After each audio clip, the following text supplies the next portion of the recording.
Hello bedtime explorer, tonight we drift back, way back, to a marble-swathed empire where breakfasts were less about cereal and more about ceremony. You are in Rome, nestled among the 7 hills, as the sky turns from night's inky violet to the soft gold of early morning. Birds trill across tiled rooftops. Somewhere, a donkey complains. And inside your domus, your spacious upper-class Roman home, you're stretching on a couch while a servant pours lukewarm water over your hands, the scent of laurel leaves rising from the basin.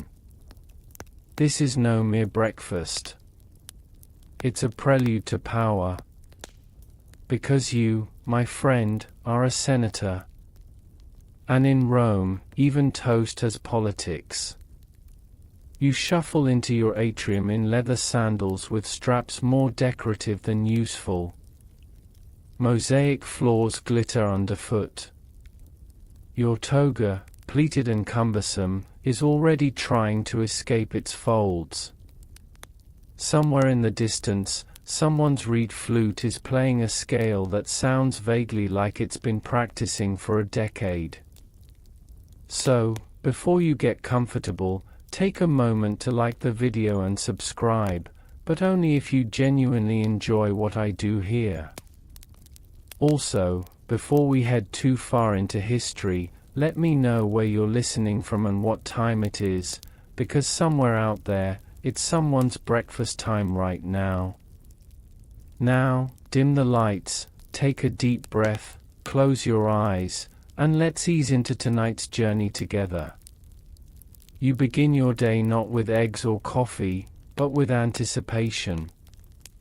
Romans called breakfast ientaculum, and while the word sounds like something a Hogwarts student might accidentally summon, it was really just a light meal. Officially. But for senators, it was anything but light. At this hour, the Forum Romanum, Rome's great public square, is still asleep. Market stalls haven't fully opened, and the voices of orators have yet to echo across the paving stones. That gives you time. Time to eat. Slowly. Dramatically. Surrounded by imported bowls and 4 different kinds of napkins, because plain linen is for barbarians. A servant brings your first offering, a small, cracked plate of Ponies, Roman bread. It's tougher than you expect. You try to tear it, it fights back. You dip it in a bowl of oil spiced with herbs and stare out through the colonnade, pretending not to think about taxes. There's a thin slice of goat cheese resting on your platter like it's auditioning for a tragedy. You bite in. It's salty. You nod sagely, as though this cheese holds the key to Gaul's future. This whole moment, you understand, is more than just eating. It's theater. If breakfast is the opening act, then your role must be played with slow bites, measured sips, and occasional philosophical sighs. Across the courtyard, another senator is dining on dried dates and judging your olive selection with a raised brow. You counter with a theatrical stretch and a well-timed chuckle, because the real breakfast is dominance. Through figs. There's a quirk to all this grandeur. Despite the wealth and ceremony, many senators prided themselves on simple tastes. Or at least claimed to. Publicly, they'd scorn luxury, muttering things like, "In my youth, we ate lentils and were thankful," while privately commissioning recipes involving peacock tongues stuffed with garlic mousse. You, naturally, keep a foot in both worlds. Your breakfast includes barley porridge, pulse, still steaming from the clay pot, a nod to ancestral austerity. but the porridge is topped with pomegranate syrup imported from Carthage. Because of course it is. Historically, we know Roman breakfasts weren't especially elaborate compared to lunch, prandium, or dinner, cena, but that hasn't stopped modern scholars from imagining. Some claim ientaculum was a hasty meal, others argue senators lingered for hours, using breakfast as the ultimate flex. Look how much time I have before governance ruins my mood. Historians still argue whether the morning meal was truly brief or an elongated social performance disguised as simplicity. What's certain is that food was just one part of the show. For instance, that flute you hear? That's not ambience. That's a paid musician. A literal breakfast soundtrack. And that servant brushing crumbs off your lap? He's memorized the seating preferences of every senator in your social circle, because misplacing a platter near the wrong elbow could cost your family a political alliance. And let's not forget your wife, Fulvia, who might glide by in a stola the color of ripe apricots, pretending to be uninterested in the political subtext of your grape choices. She knows. Everyone knows. To finish the meal, a small offering, pine nuts crushed into honey, rolled into a paste, and served on a slice of wheat cake. Sweet, sticky, and, most importantly, served slowly. And then, silence. You lean back. A pigeon coos overhead. Someone knocks over a cup. You pretend not to notice. Because this is Rome. And breakfast isn't over until everyone has pretended they weren't competing. The pigeons outside your atrium have moved on, probably to gossip about the senator who dared to eat chickpeas cold. But inside your stately home, breakfast is now easing into its second, quieter rhythm. The food may have stopped coming, but the performance? Oh, it's far from over.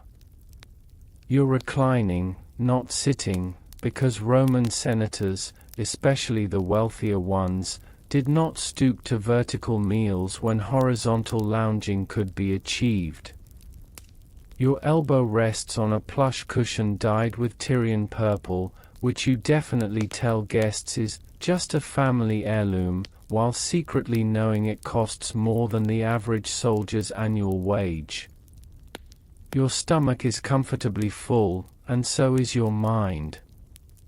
Because this slow breakfast is about mental digestion, too. While sipping watered wine, because drinking it straight in the morning would be barbaric, and you're not that kind of senator, you mull over what awaits you at the Curia, Rome's Senate house. Outside, the city stirs. Servants sweep porticos with bundles of twigs. Bakers stoke their ovens, sending the smell of carbonized crust wafting over rooftops. A neighbor is loudly scolding a parrot. You admire his energy. You personally wouldn't waste good words on a bird unless it voted. But you're not hurrying. Because Roman senators? They didn't do rush. They did presence. To buy time, or perhaps just assert control, you pull out a scroll. This one's a list of new market taxes in Hispania. You nod at it solemnly, as if it contains riddles. Nearby, your steward watches, pretending not to be terrified that you'll ask for numbers. He isn't ready. You aren't either. But here's the trick, as long as you look pensive, everyone assumes you're doing something important. There's a fringe detail here that most histories gloss over, breakfast was one of the few times a Roman senator could enjoy something resembling privacy. The Roman day was structured for constant visibility, debates, court cases, public appearances, military parades. But before all that, you had a few golden moments to be, well, human. Kind of.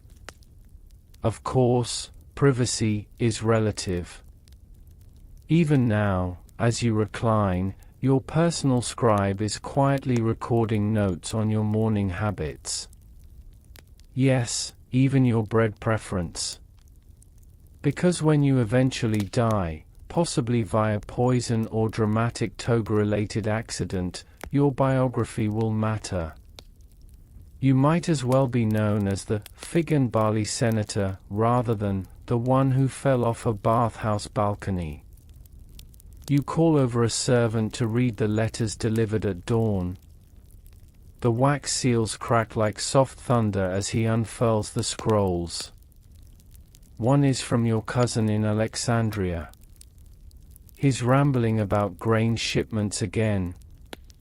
You make a note to pretend you never received it. Another is from a philosopher in Athens, reminding you to pay for that donkey you borrowed last Saturnalia. You sigh. Philosophy really has no respect for timing. And then there's the small silver dish that's always placed at the end of breakfast, a reminder that your real meal is power. The dish doesn't hold food. It holds rings. Big, heavy, symbolically drenched rings that you'll wear to the Senate. You select the one with the least practical gemstone. It gleams in the sunlight like a smug, tiny helmet. Historians still debate whether Roman senators used breakfast primarily as a personal moment of calm or a stage for subtle lobbying. But for you, it's both. Just yesterday, Marcus Aemilius complimented your saffron cakes, and today he's mysteriously supporting your vote on aqueduct subsidies. Coincidence? Perhaps. Or maybe breakfast is just diplomacy dipped in honey. You stretch again. Your shoulder cracks loudly, like a catapult being armed.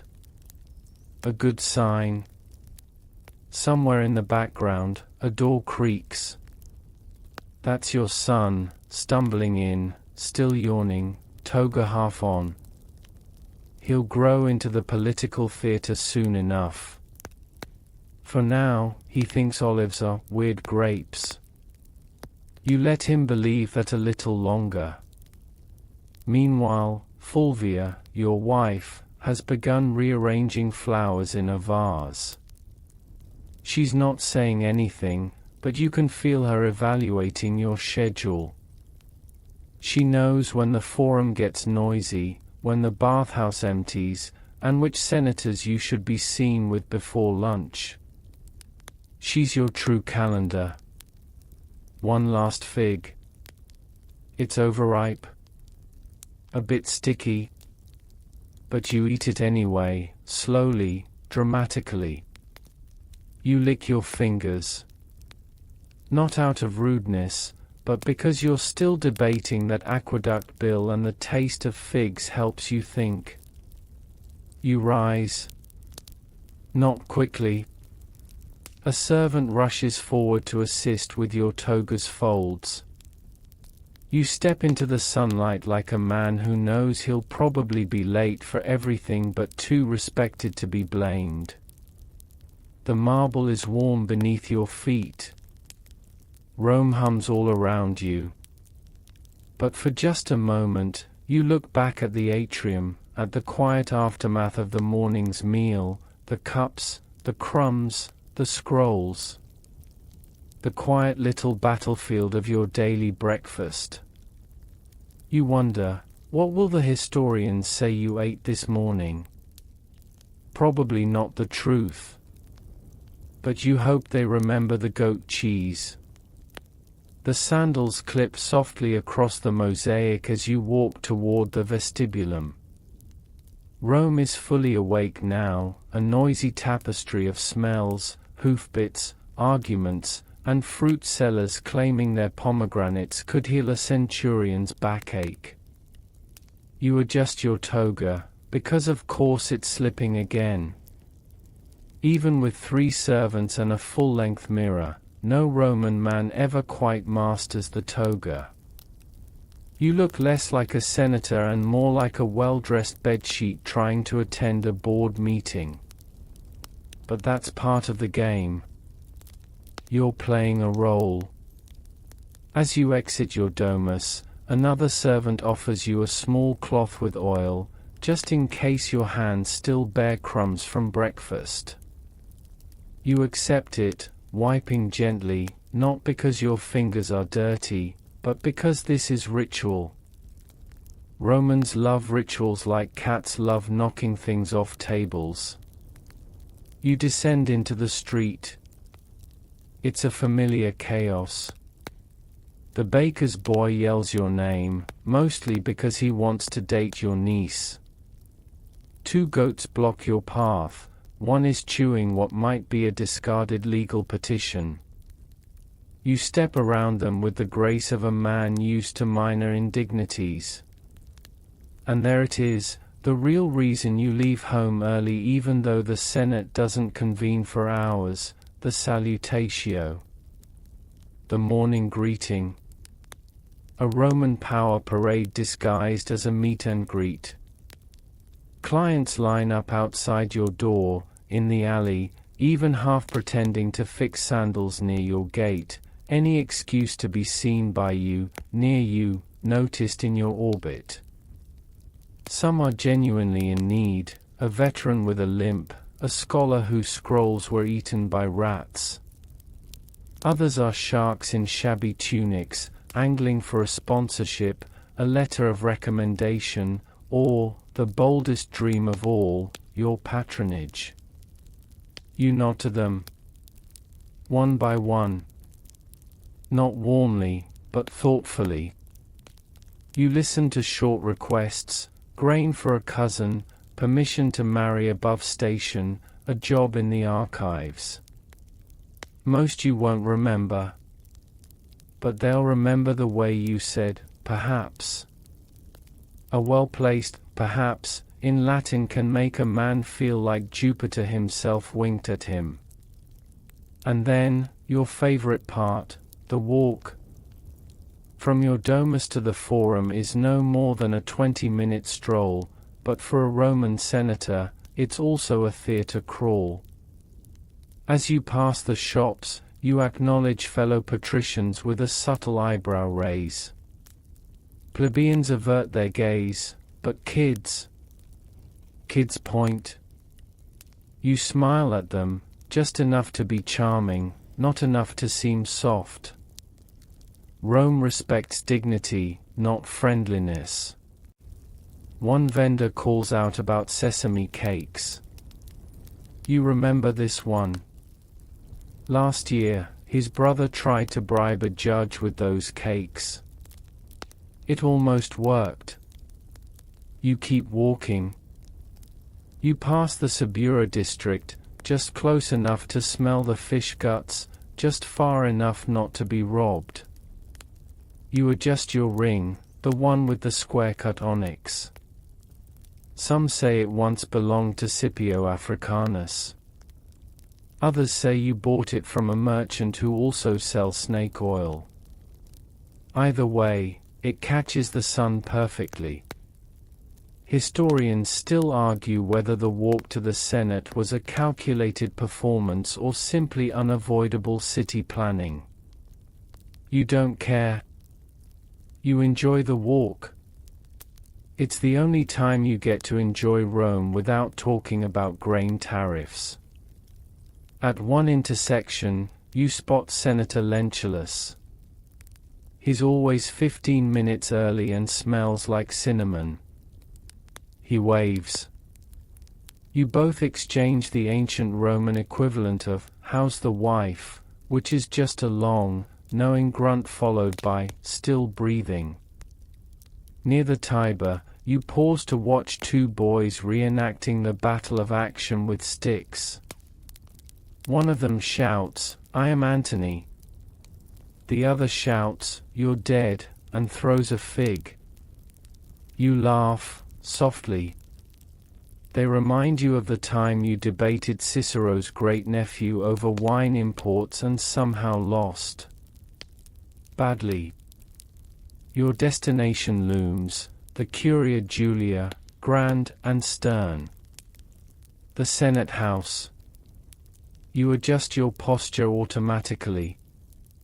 Even if the session doesn't start until later, you must arrive with gravitas. Not walk. Arrive. There's a difference. But first, the breakfast digestio. No, it's not a fancy digestive biscuit. It's that awkward intermission where senators arrive too early and pretend not to be sizing each other up. You step inside the atrium outside the Senate chamber. Marble cool underfoot. Murals of mythological scenes. Statues that all seem to be judging your toga folds. You see them, your colleagues, already there in small knots. Some sipping watered wine. Others huddling over a mosaic floor, pretending to talk about city drainage while secretly ranking each other's sandals. You nod to a few. You speak to none. Words come later. This is still part of breakfast, even though no food is being served. Here, you digest status, not lentils. Remember that bit about figs helping you think? Turns out, other senators prefer honey-smeared dates. One even has a thing for pickled radishes. The smells blend oddly in the atrium, like a gourmet argument. The consul arrives. Everyone quiets a bit. He has a voice like a smug thundercloud. He's holding scrolls, and your heart sinks slightly when you realize you forgot yours. Doesn't matter. You'll just quote Virgil and hope nobody notices. As you lean against a column, someone approaches you, Senator Octavia. Sharp as a blade, and always smells faintly of mint and ambition. She mentions your support for the new aqueduct. You nod vaguely, already planning to shift your stance by lunchtime depending on the crowd. Breakfast, it turns out, never truly ends. It simply mutates, into politics, into pageantry, into power. The food disappears, but the digestion continues all day. The Curia Julia, where you now find yourself lingering in the atrium, smells faintly of beeswax and old marble dust, an odd blend of age and polish, like the inside of a retired general's wine cellar. A place where every column whispers of conspiracies, and every fresco tries to look innocent. You're early, of course, but that's half the point.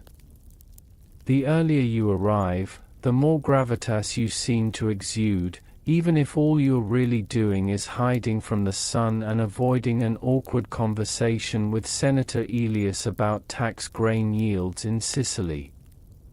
You glance up at the Corford ceiling. You've done this 100 times, maybe more, but it never fails to make you feel like a slightly less important marble bust. And then comes the moment everyone pretends not to anticipate, the seating. Technically, there's no assigned seating in the Senate.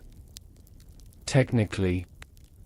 But the unspoken rules are thicker than the smoke in a Pompeian kitchen.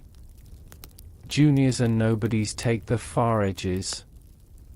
Elders and power brokers get the middle spots near the consul. You're solidly mid-tier, not new enough to be ignored, not old enough to be feared. You sit down with the practiced grace of someone who knows how long they'll be here and how much they'll regret not wearing thicker sandals. As the others file in, you hear a low thrum, whispers, throat clearings, scrolls unrolling, someone sneezing with enough drama to suggest assassination. This is where Rome begins each day, not with swords, but with speeches. Today's agenda? Grain distributions, sewage maintenance, and whether goats should be allowed to loiter inside the temples. No, really, that's item 4. Apparently, one of Jupiter's temples had a particularly enthusiastic goat infestation and someone slipped in a puddle of divine mischief. The consul opens the session. He's droning already, listing provincial concerns, taxes, quotas, and something about a magistrate in Gaul who tried to pay his soldiers with commemorative amphorae. You pretend to take notes. Your stylus doesn't even have wax on the other end. It's mostly for show. But here's the secret: everyone is pretending. Historians still argue whether Senate debates genuinely influenced Rome's policies or simply offered a theatrical outlet for men who missed their time on the battlefield. You suspect the truth lies somewhere between meaningful legislation and competitive oratory disguised as civic duty. The louder you argue, the more seriously they take your silence later. Someone across the room is speaking, Lepidus, probably. He's thundering about roads. Not building them. Naming them after himself. You consider proposing a small shrine for Mercury at a particularly chaotic crossroads near the Circus Maximus. It's a joke, obviously, but you float it gently, and a few senators chuckle. Progress. In Rome, even humor needs a quorum. As the debates roll on, so does the slow parade of subtle power moves. You spot a scroll being passed hand to hand like it's dipped in gold leaf. It's a proposal on new property boundaries outside the Aventine. You know what's really in it, a land grab cleverly disguised as an urban beautification project. You nod to the senator pushing it, not because you support it, but because you might want something from him next week. Like his vote. Or his sister's wedding wine vendor. You take a sip from the small flask at your belt. Watered wine. Just enough to stay alert, not enough to say anything regrettable.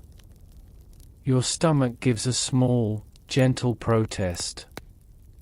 Remember those lentils? They remember you. There's a short recess halfway through the session, and senators spill into the atrium like freed school children.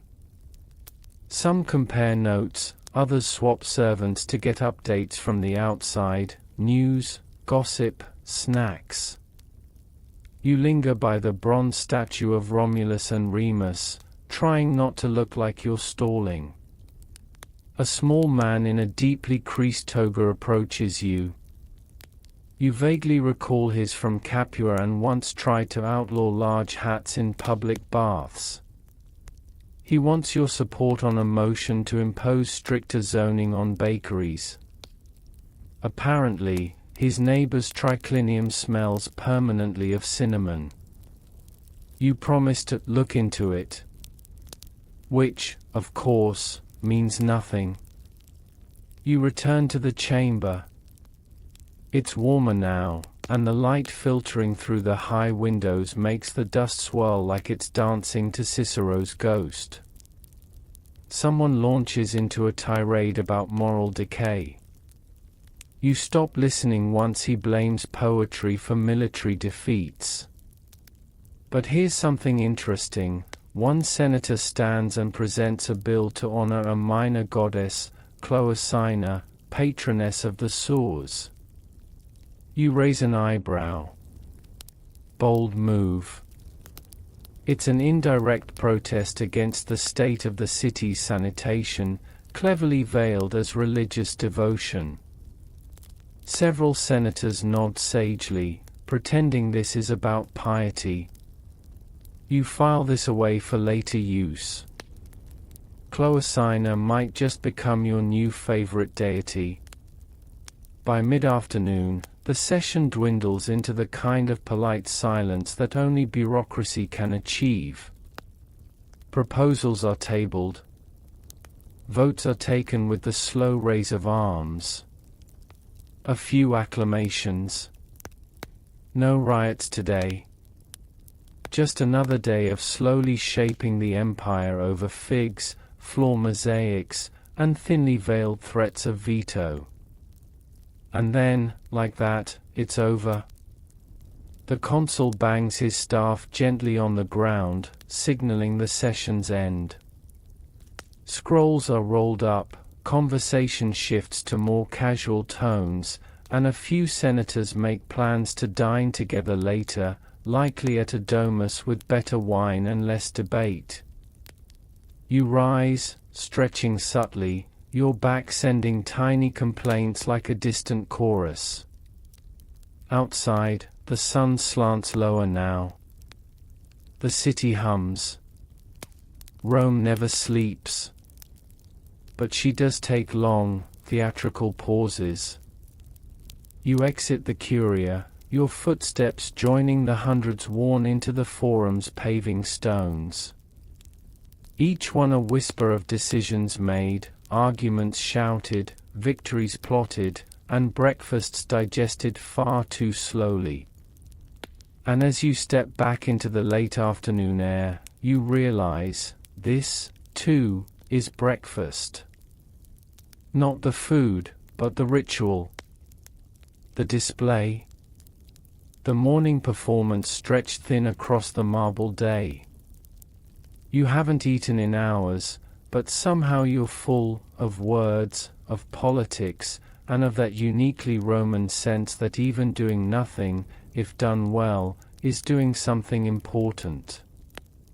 You descend the steps of the Curia like a man walking off a stage. And that's exactly what it feels like, Rome itself a grand amphitheater, with every senator and actor carefully performing their role in a drama where nobody ever quite dies, they just get re-elected or quietly poisoned. Either way, the show goes on. The air outside is sharp now, sun past its peak but still stubbornly strong. Your eyes squint against the brightness, and your hand instinctively reaches up to adjust your toga, which has developed a mind of its own since noon. Somehow, it's both too tight and slipping off your shoulder. You long for the old Republican days when you could wear a plain tunic without being accused of disrespecting the gods, the state, and your ancestors all at once. You make your way toward the Forum's edge, feet crunching softly over centuries of civic dust. All around you, Rome breathes, vendors hawk olives and honeyed figs, philosophers gesticulate to small clusters of bored-looking students, and a stray dog noses through amphorae discarded from the fishmonger's stall. The scent of garum, fermented fish sauce, is so strong it nearly knocks you into a column. You're not heading home yet. No, not quite. First comes the digestio, the digestion walk. Everyone knows it.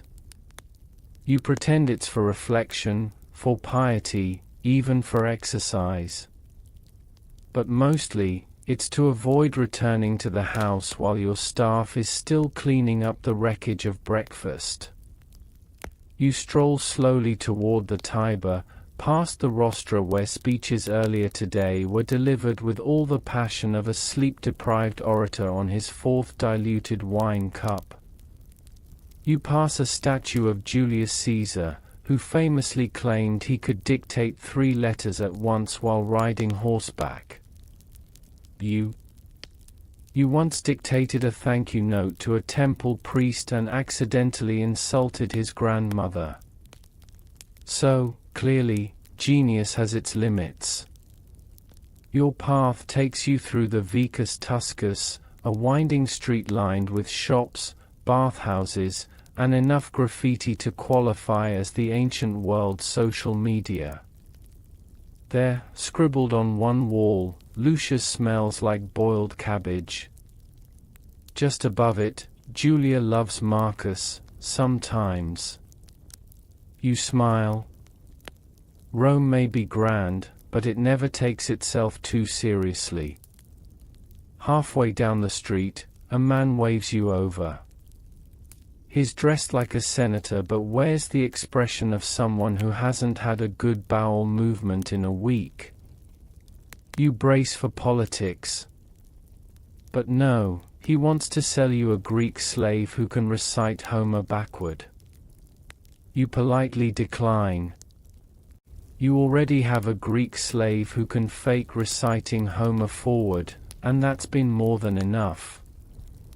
Historians still argue whether Roman street life was more sophisticated or chaotic than modern cities. The truth is, it's both. You have sewer systems and aqueducts, yes. But you also have people throwing chamber pots out windows without warning. Civilization is always 2 inches away from an accident. You stop at a small shrine nestled between 2 bakeries. It's one of the Lares Compitales, guardian spirits of the crossroads.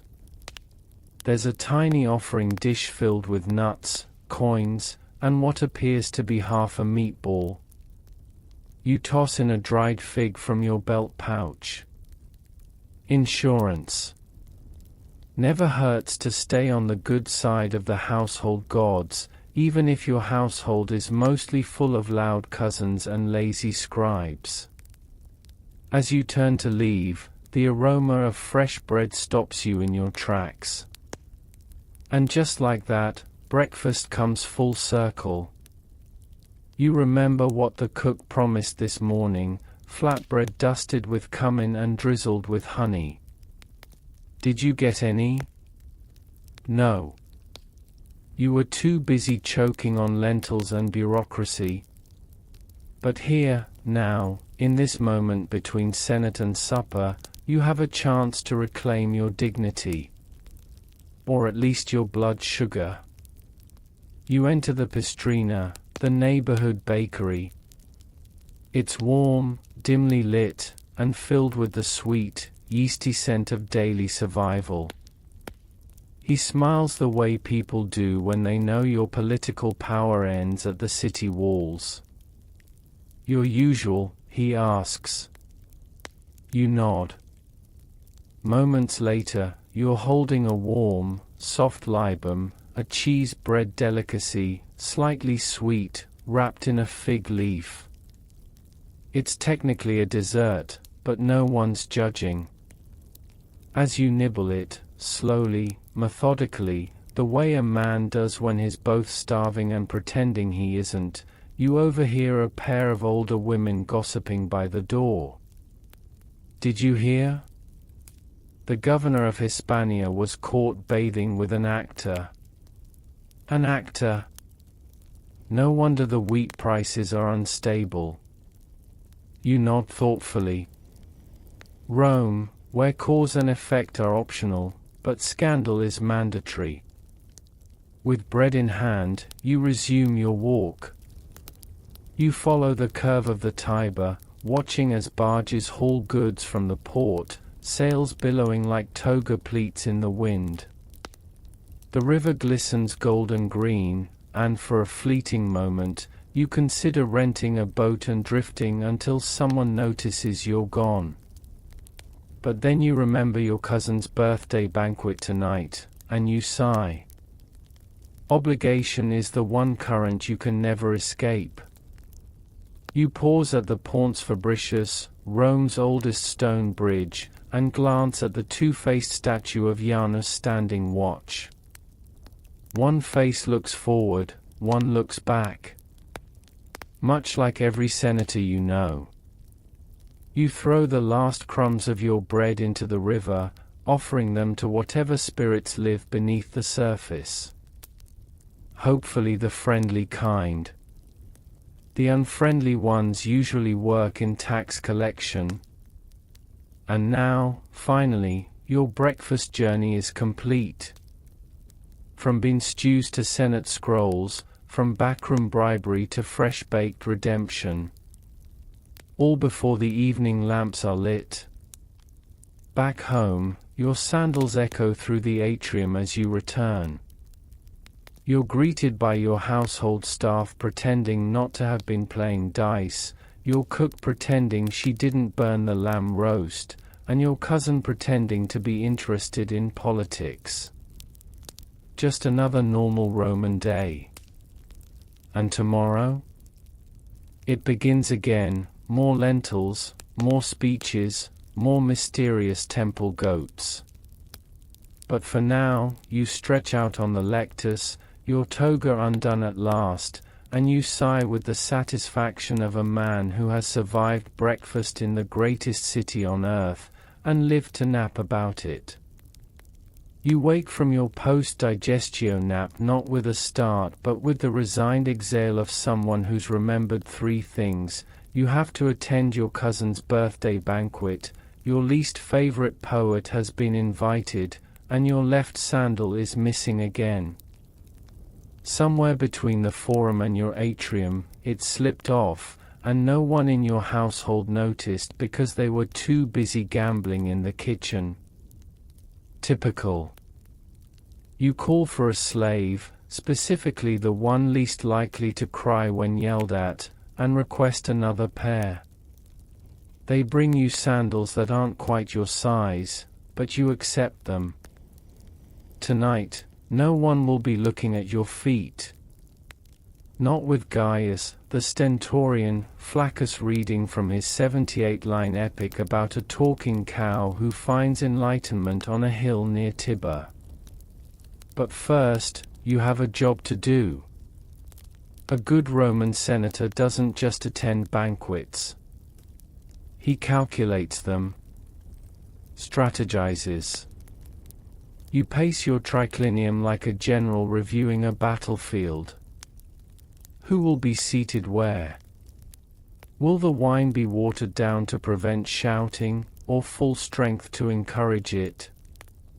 Will the fish sauce be from Pompeii, subtle and smoky, or from Massilia, where everything tastes like fermented seawater and shame? Historians still argue whether Roman banquets were really that decadent, or if poets just exaggerated for dramatic flair. But you know the truth. You've seen grown men cry over a poorly timed oyster. You've witnessed a toga catch fire from a spilled oil lamp during a dramatic toast. You once watched a magistrate try to flirt using only gladiator metaphors. It took months to recover. As you prepare for the banquet, you throw open your armarium, the great wardrobe chest, and contemplate your options. Tonight's tunic: ivory linen, lightly scented with crushed myrrh. Your outer toga: stiff as a senatorial rulebook. It takes 2 slaves and a near-death experience just to wrap it correctly. The finishing touch: a small bronze brooch shaped like a dolphin, because subtlety is for the Greeks. Once dressed, you step into your lectica, a covered litter carried by 4 tired men whose shoulders have stories of their own. You recline and pull the curtain aside slightly, just enough to see the city glide past. Rome in the early evening is no less chaotic, merely changed in tone. The sun casts everything in dusty amber, and the streets glow like molten marble. You pass vendors still peddling date cakes and figs. Children dart through alleys playing games that haven't changed in centuries. A man recites Virgil to an audience of one disinterested mule. Somewhere, someone is rehearsing a love poem that will end in either a wedding or a public shaming. And there it is, the domus of your cousin, lit like a small temple, with garlands hanging from every column and enough incense to suffocate an augur. You're greeted at the door by your cousin herself, Aurelia, who has the smile of someone who's decided diplomacy is easier than honesty. "I'm so glad you made it," she lies. Inside, the atrium is buzzing with conversation. Friends, rivals, and total strangers dressed in equal measure of golden ambition.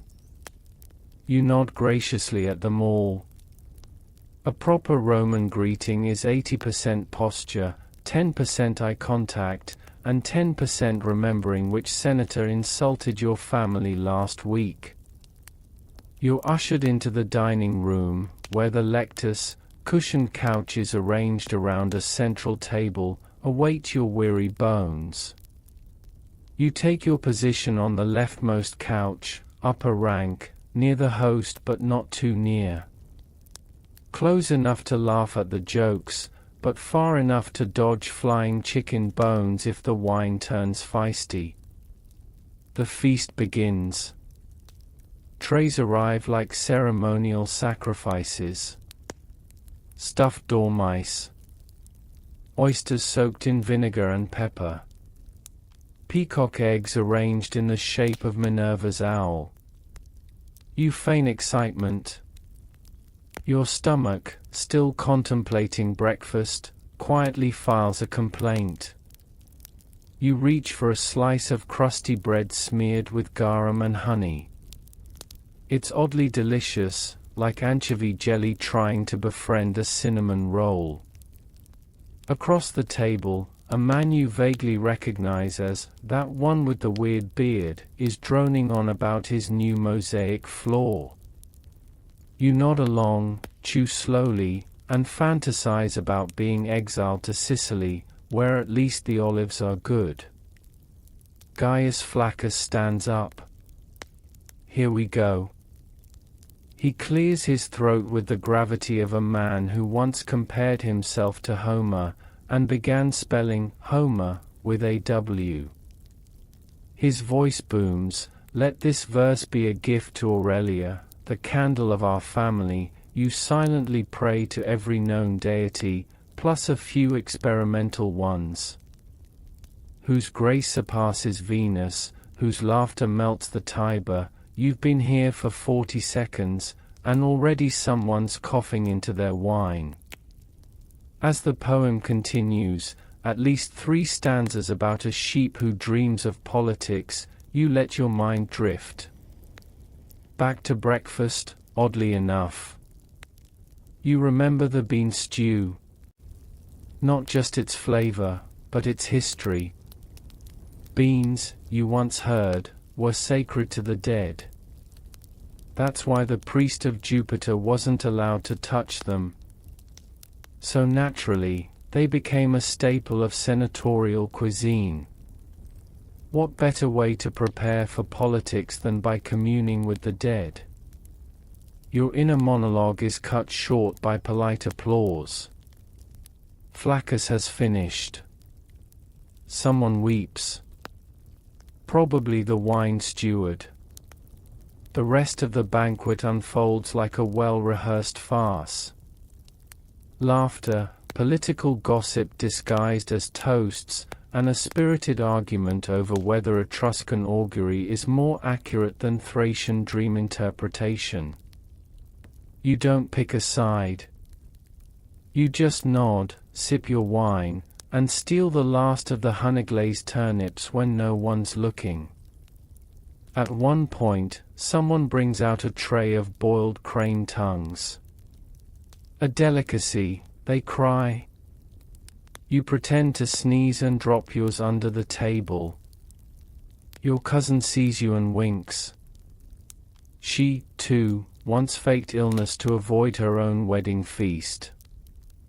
Eventually, the lamps burn low, the guests grow sleepy, and the air smells of roses, wine, and toasted barley.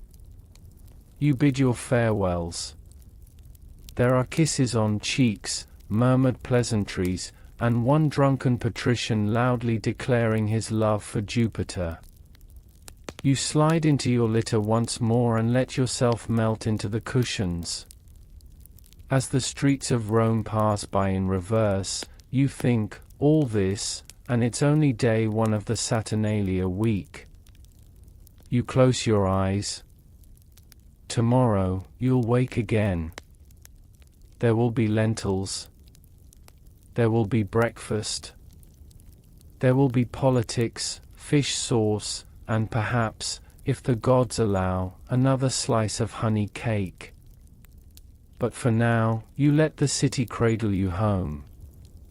You wake just as the sun starts elbowing its way through the folds of your window curtains, casting that unmistakable Roman morning gold across your mosaic floor, the kind of gold that says, "Hey, the empire still stands." Get up and pretend you care. Your back protests the softness of last night's cushions, and your mouth tastes like someone tried to ferment a pine cone in it. Ah yes, must have been that pine nut paste your cousin insisted came from Spain. You're not so sure Spain was ever consulted. Your first breath of the day is heavy with incense and dust, Rome's favorite scent pairing. And as you stretch, one toe nudges a small scroll that somehow found its way to your sleeping couch. It's a hastily written note from a friend, Quintus the slightly reliable, reminding you that you're expected at a breakfast symposium today. Topic: the moral implications of fish sauce. Riveting. Truly, your life is a series of glamorous social engagements. You sigh, swing your legs over the couch, and feel your feet hit the floor like two aging gladiators ready for one more fight. Before anything else happens, you summon the household slave in charge of beverages. Not wine, not yet. Just warm water with lemon and mint. A palate reset. You're not an animal. While sipping, you walk out to your courtyard, greeted by birds who chirp like they've just been promoted to augur assistants. You smell the herbs in your garden, basil, rue, thyme, and remember that you've scheduled 3 separate breakfasts this morning, each more avoidable than the last. Historians still argue whether Roman aristocrats truly attended multiple meals before noon, or whether it was simply their way of dodging responsibility until midday. You personally believe it's both. You also believe most senators suffer from chronic indigestion. No one talks about it, but everyone carries ginger root like it's a divine talisman. You arrive at the first breakfast late, because no one arrives at a symposium on time unless they hate themselves. The host, Lucius the Smug, greets you with oily enthusiasm.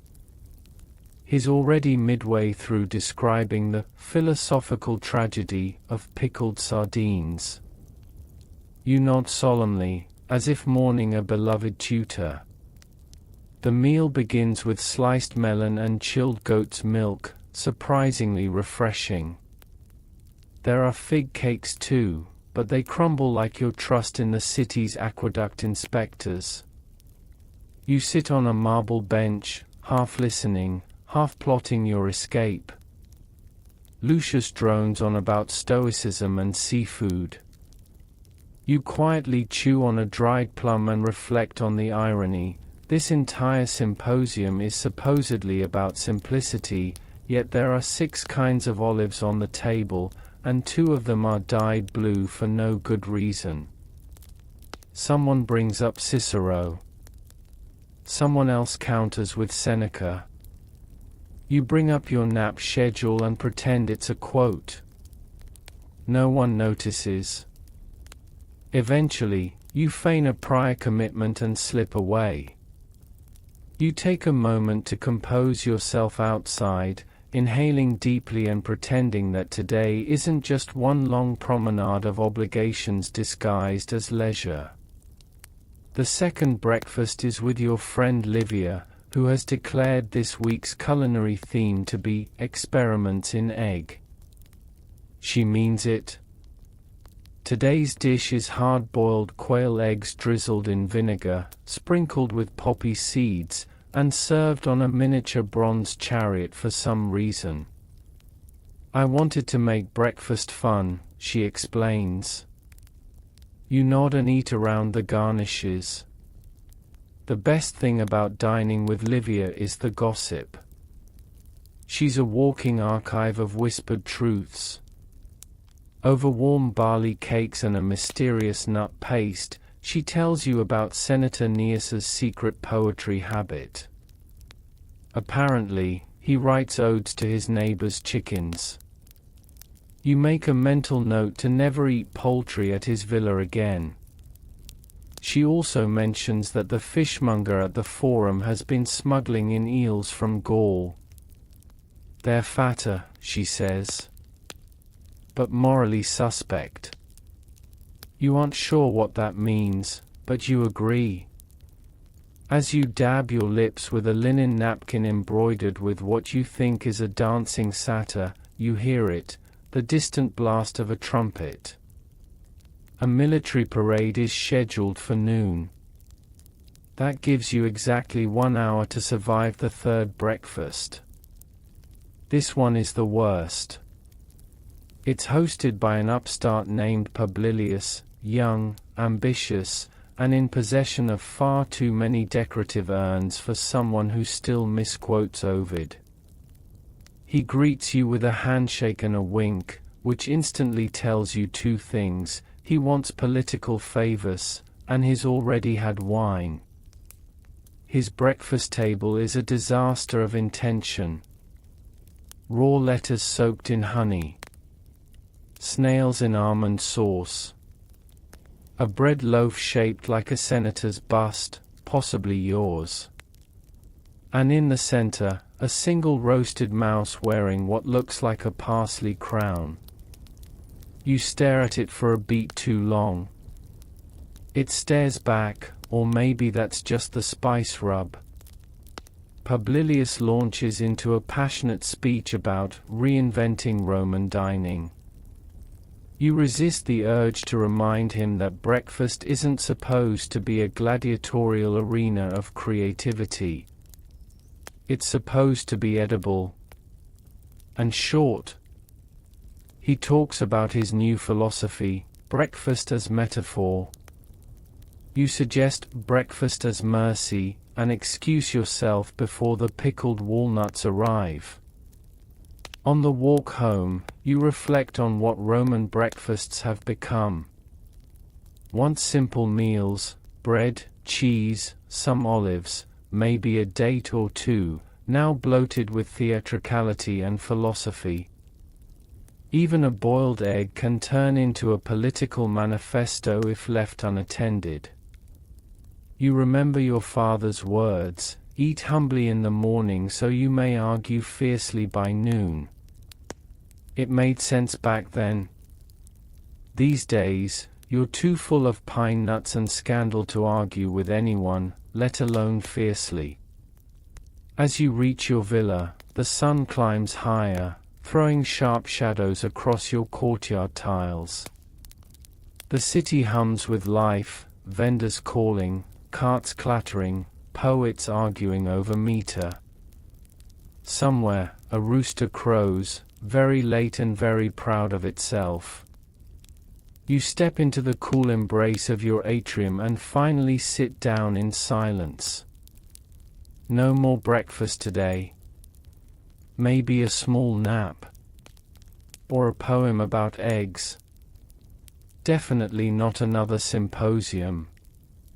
The thing about being a Roman senator is that you never really clock out. Even as you lie back on your lounge couch, eyes half shut, trying to forget the mouse in a parsley crown from this morning, there's always another obligation nudging at the corners of your serenity. This time, it's a lunch invitation scroll tied in purple thread, an obnoxiously regal color for something as mundane as baked cheese and gossip. You sigh. The scroll smells faintly of rosewater and desperation. It's from Senator Flavius, who has a reputation for turning midday meals into theatrical reenactments of the Punic Wars. You consider pretending to be ill. Then you remember he keeps sending honeyed almonds when you're on his good side. Fine. You'll go. The midday sun hits the marble steps of your villa like an overenthusiastic orator, loud, blinding, and impossible to ignore. You squint as you descend into the buzzing streets of Rome, your sandals slapping against the stone with each step that sounds more resigned than the last. Even the breeze feels lazy today, wafting around aimlessly like a bored patrician child. Historians still argue whether Roman senators had this much time for meals or whether these long feasts were reserved for the overfunded and underwhelming elite. Either way, here you are, trudging toward yet another gathering that promises to feed your belly and drain your soul. You arrive at Flavius's Domus, an ostentatious villa with columns so tall they feel like a dare. The doors are thrown open. Inside, chaos disguised as elegance. Perfumed servants dart between low tables. A lyre player strums a song so hauntingly slow it could be mistaken for grief. You assume that's intentional, it is lunch, after all.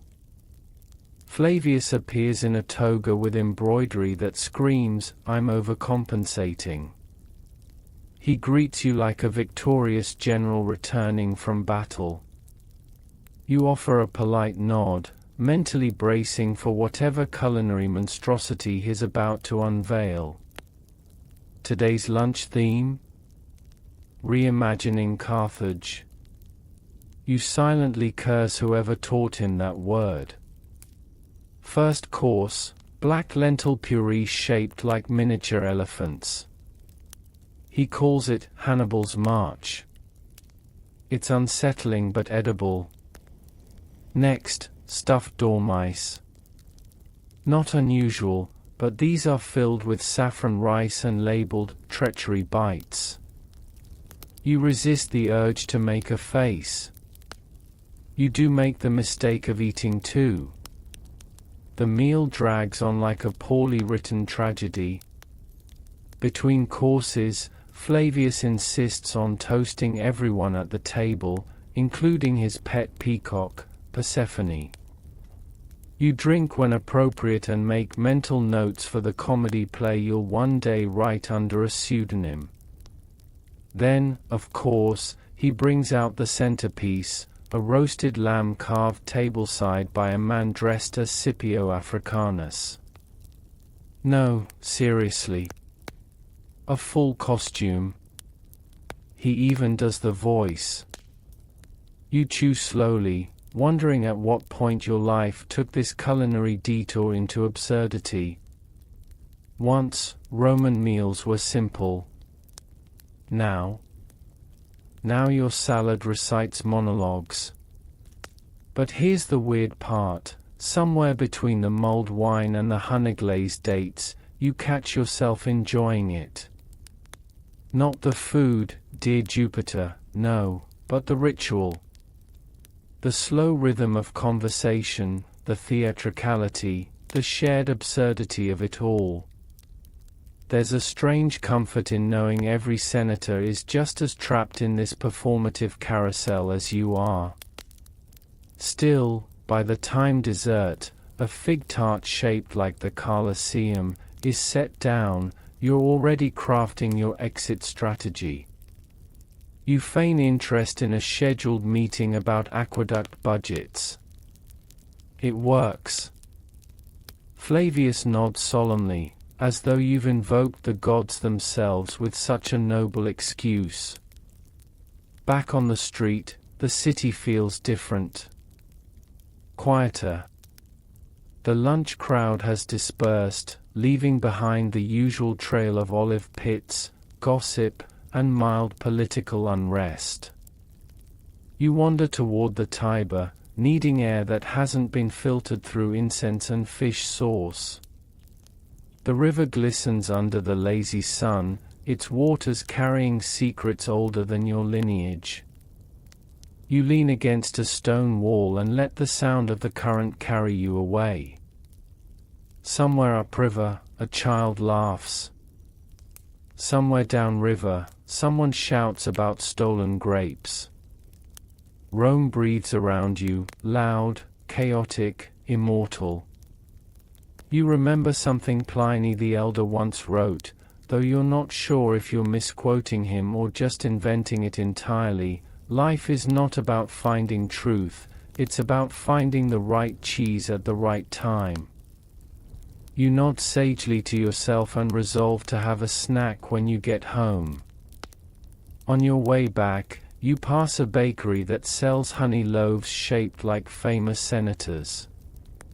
You spot one that looks disturbingly like you. The baker grins and offers a sample.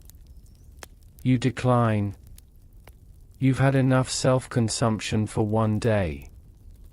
As you approach your villa, the first breeze of evening nudges the air, a promise of cooler hours and quieter thoughts.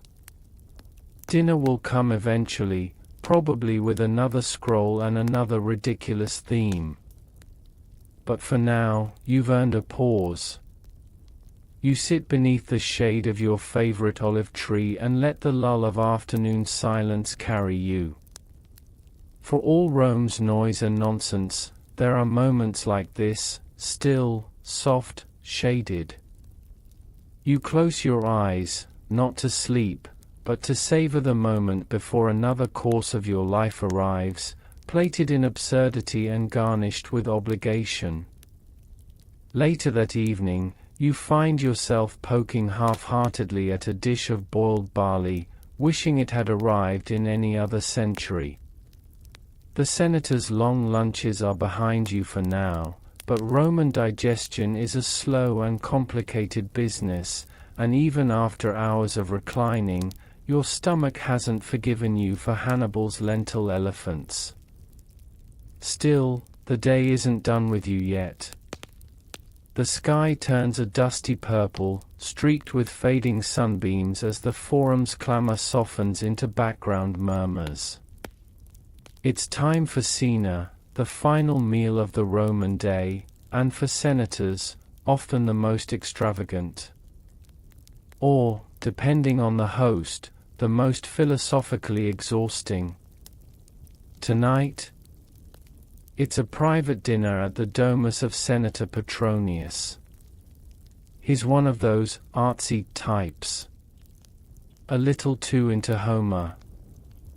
Believes dinner should stimulate the soul and the spleen. You once made the mistake of asking for more wine at his house and ended up trapped in a 3-hour conversation about the symbolic decay of grapes. You swore never again.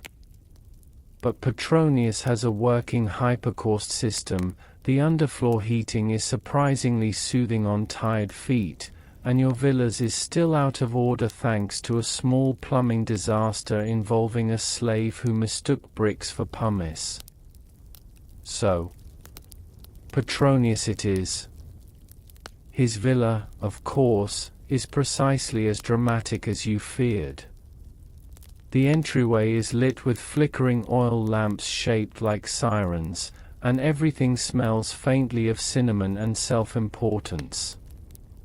You're welcomed not by a servant, but by a chorus of adolescent poets reciting lines from Virgil. Loudly. They gesture too much. One knocks over a ceramic dolphin. No one blinks. Petronius emerges in a stola, yes, a woman's garment, and proclaims that gender is a social construct devised by the Etruscans to confuse the Romans.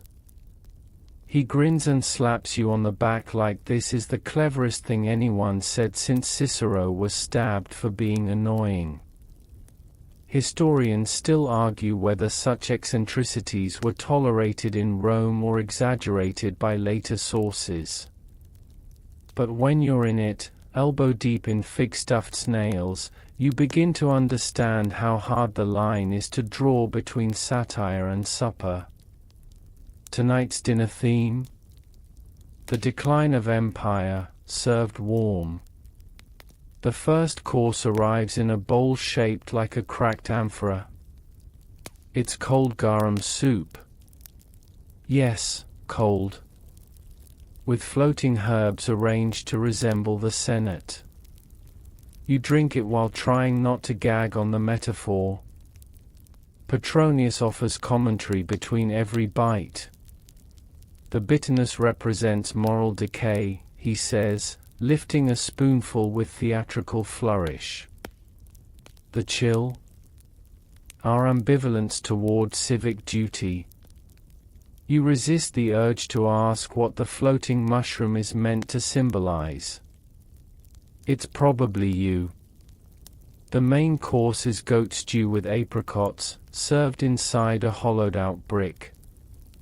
You're too tired to question it. At this point, it's better to chew than philosophize.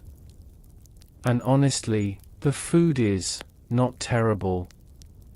Petronius may be Rome's most pretentious host, but the man understands seasoning. You soak up the spice juices with a hunk of coarse bread and try not to think too hard about the mummified lizard displayed in the corner. Allegedly, it's an ancient omen against indigestion. There's music, of course. A trio of flutists hidden behind a velvet curtain plays what might be the world's first attempt at jazz. It's unpredictable, mildly irritating, and somehow catchy. Like Rome itself.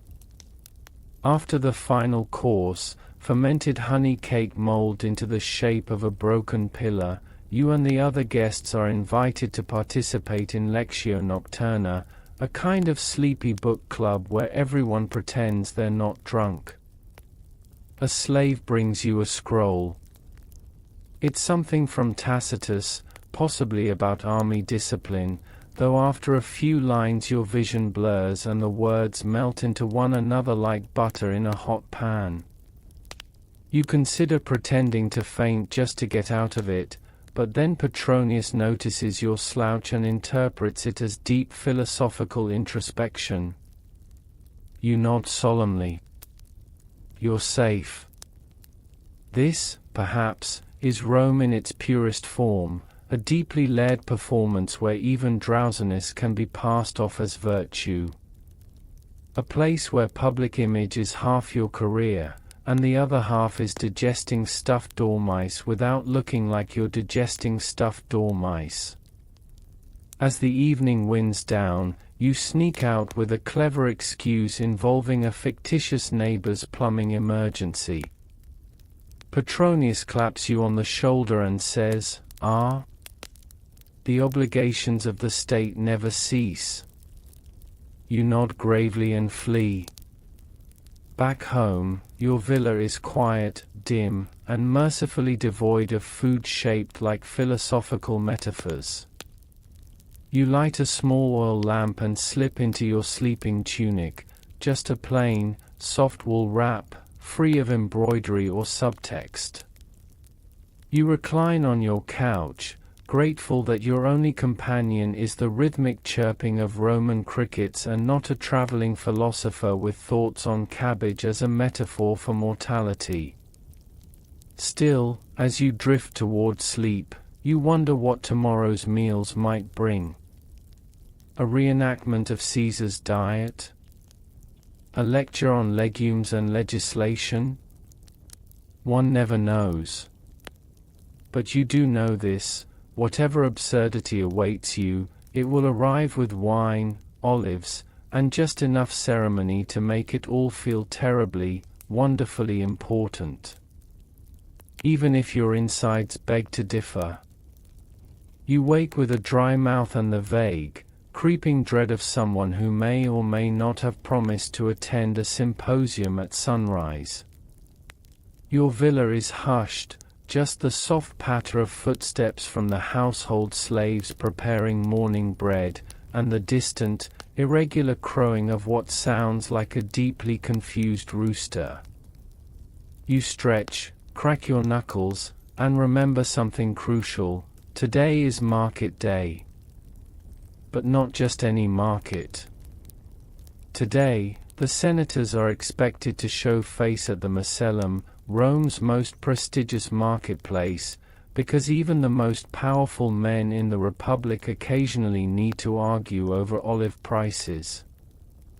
You wrap yourself in your senator's toga, that glorious, impractical expanse of white wool that instantly adds 3 degrees of body heat and about 30 minutes of draping time.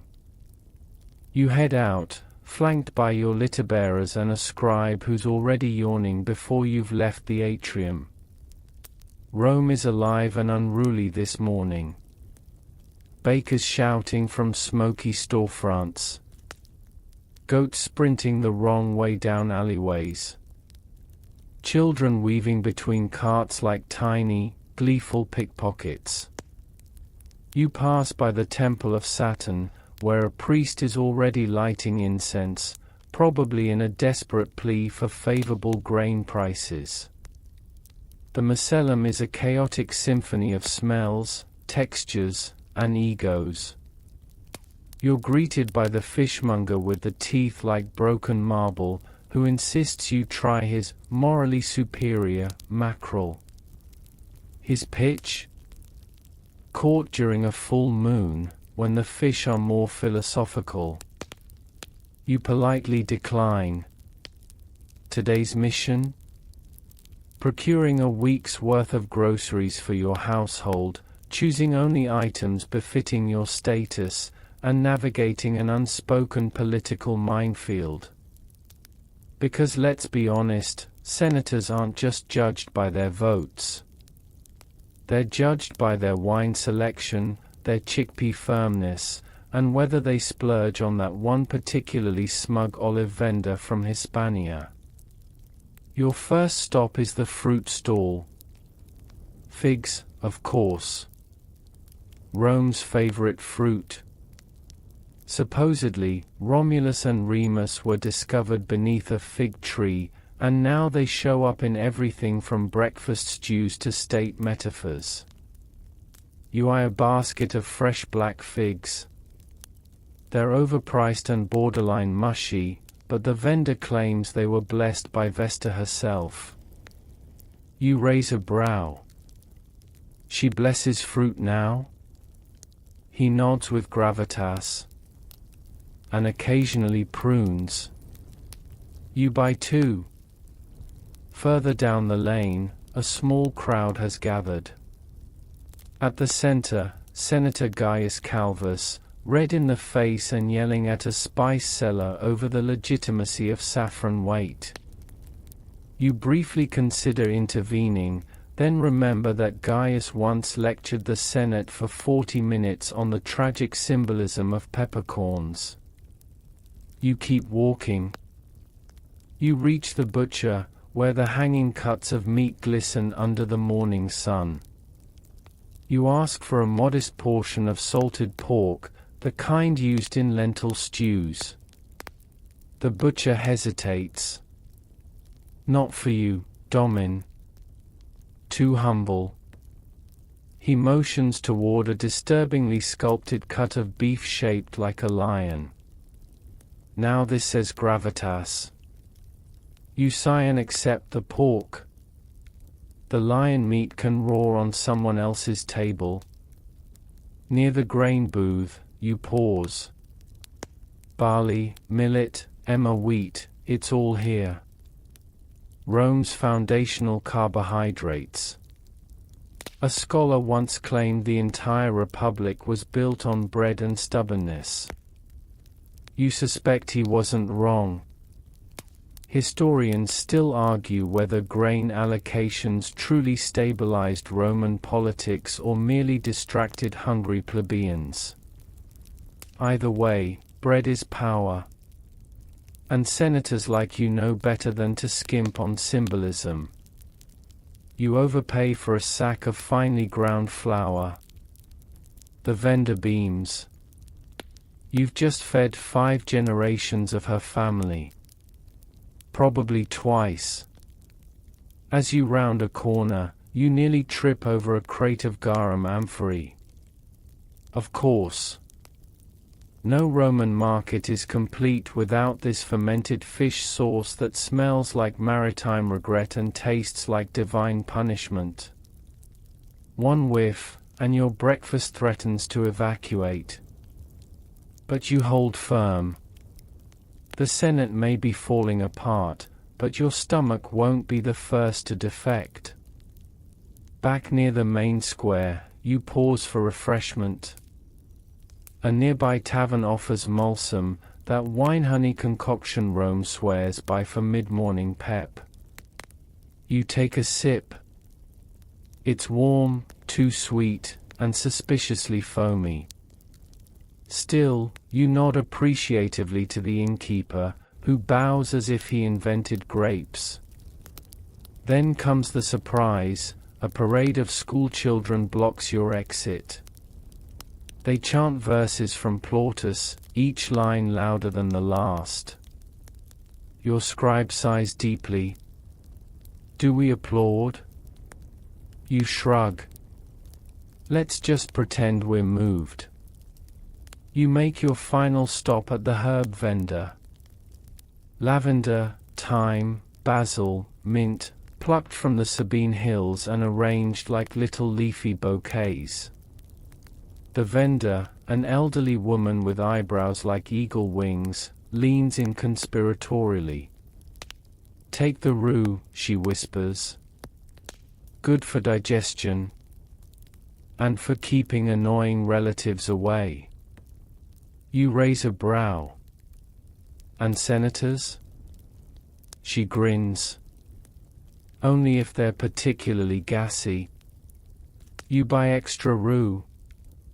With your arms, or rather, your slave's arms, now full of Rome's culinary finest, you begin the trek home. The streets are somehow even louder, and a passing flute player tries to sell you a song he swears was composed by a former consul. You're not convinced, but the rhythm is catchy, so you hum it anyway. Back at your villa, your cook is waiting with crossed arms. She eyes the hall, nods approvingly at the flour, glares at the garum, and sniffs the rue like it owes her money. We'll make something tolerable, she says, which is the Roman culinary equivalent of a Michelin star. By noon, your kitchen smells of roasted fennel and ambition. You recline on your dining couch once more, reflecting on the strange economy of senatorial cuisine, how it weaves through power, perception, and far too many pomegranates. And as your first bite of lentil stew touches your lips, you smile. It tastes like victory. Or at least, like not losing your social status over goat cheese. You recline after your midday meal, that glorious Roman pause when even the busiest senators feign a need for rest. The villa quiets. Somewhere, a neighbor's lyre twangs a sour note. Someone else's parrot squawks a line of Virgil completely out of context. You resist the urge to hurl a date pit over the wall. But there's no true rest for you, noble senator. Because it's bath time. And in Rome, bathing isn't just hygiene, it's performance, gossip, and low-stakes politics in sandals.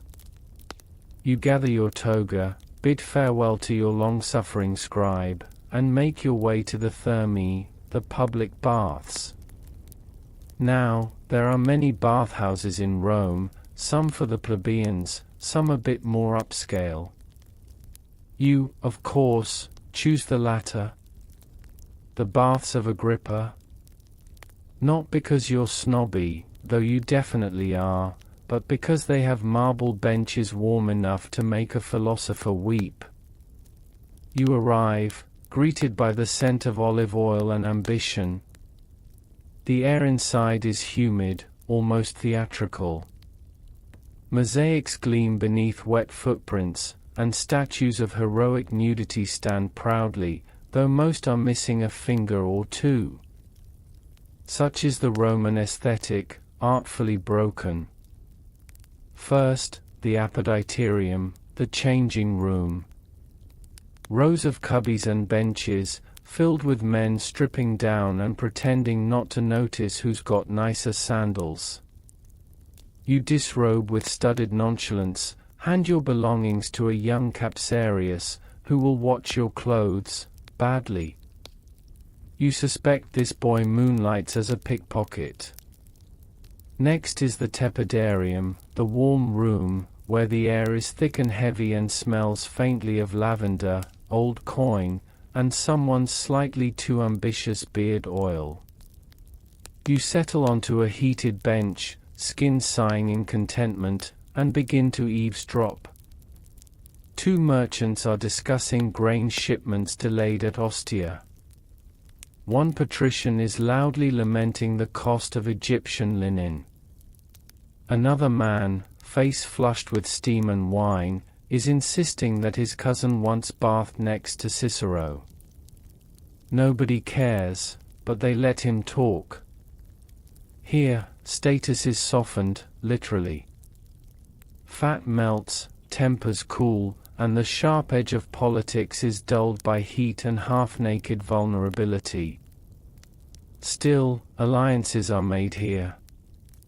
You once secured a minor tax exemption because you loaned a senator your favorite strigil. The caldarium is next. The hot room. It slaps you in the face like a moist thundercloud. You sweat instantly. A slave approaches with a ladle and pours hot water down your back with a practiced flick. You hiss. He grins. Sadist. You lather up with olive oil.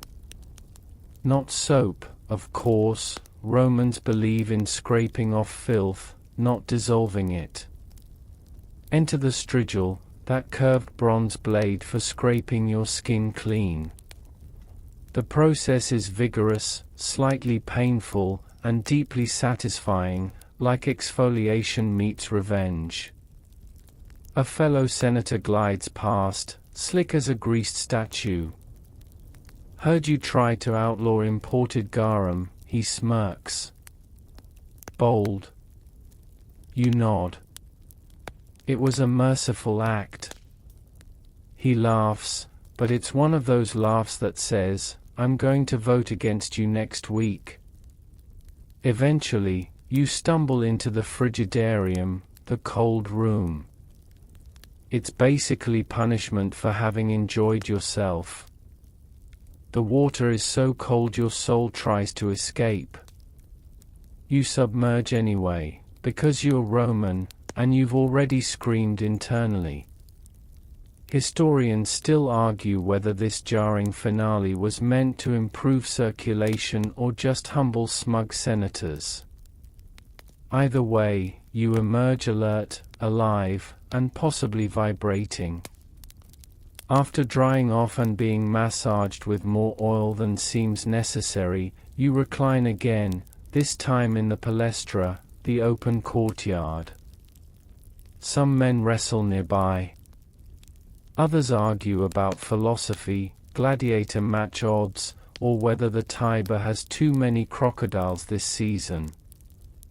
Spoiler, it always does. You snack on olives and dates brought by a vendor who absolutely isn't supposed to be here. His robe has more stains than dignity. He tells you today's dates were picked under a Jupiter-aligned moon. You buy 5, just in case. A Stoic philosopher sits near a fountain, loudly not caring about anything. You nod to him. He nods back. That's as close as Roman men get to intimacy in public. Eventually, your skin prunes, and your political instincts kick back in. You rise. The thermi has worked its magic, your muscles are loose, your enemies feel distant, and your hair smells like sandalwood and quiet superiority. On your way out, a young boy tries to sell you an amulet, blessed by Apollo himself. You ask if Apollo works retail now. He shrugs. You give him a coin for creativity. As you leave, the sun lowers toward the Palatine Hill. Shadows stretch long and lazy across the cobblestones. You're clean, calm, and slightly smug, everything a Roman senator should be after a proper bath. Back at the villa, your slaves help you into fresh linen. Your wife raises an eyebrow. You were gone a while. You nod solemnly. Crisis with the garum merchants. Very tense. She doesn't believe you, but she's too polite to call you out. You recline once more, this time with a cup of mulled wine, as your children argue over who gets to recite Catullus before dinner. You sip, smile, and think, yes, Rome may burn one day, but at least its bathhouses will be warm until the end. You wake from a brief doze, still basking in the afterglow of olive oil and ambition, and it's already edging toward late afternoon. The golden light drapes lazily across your atrium's polished floors, the air buzzing softly with distant cicadas and the gentle splash of your household fountain. A few rays slant through the oculus above, Rome's way of saying, "Get moving, you pampered patrician." But you don't rush. No Roman senator rushes. Instead, you let your slave adjust the folds of your fresh toga, he's terrible at it, frankly, and you prepare for what may be the most Roman activity of all, the ceremonial stroll through the Forum. It's not quite a meeting, not quite a parade, not quite a coffee run, because Rome doesn't have coffee. It's more like being seen. And if you're not seen, did you even exist today? The Forum is not just a square. It's a social swamp with columns.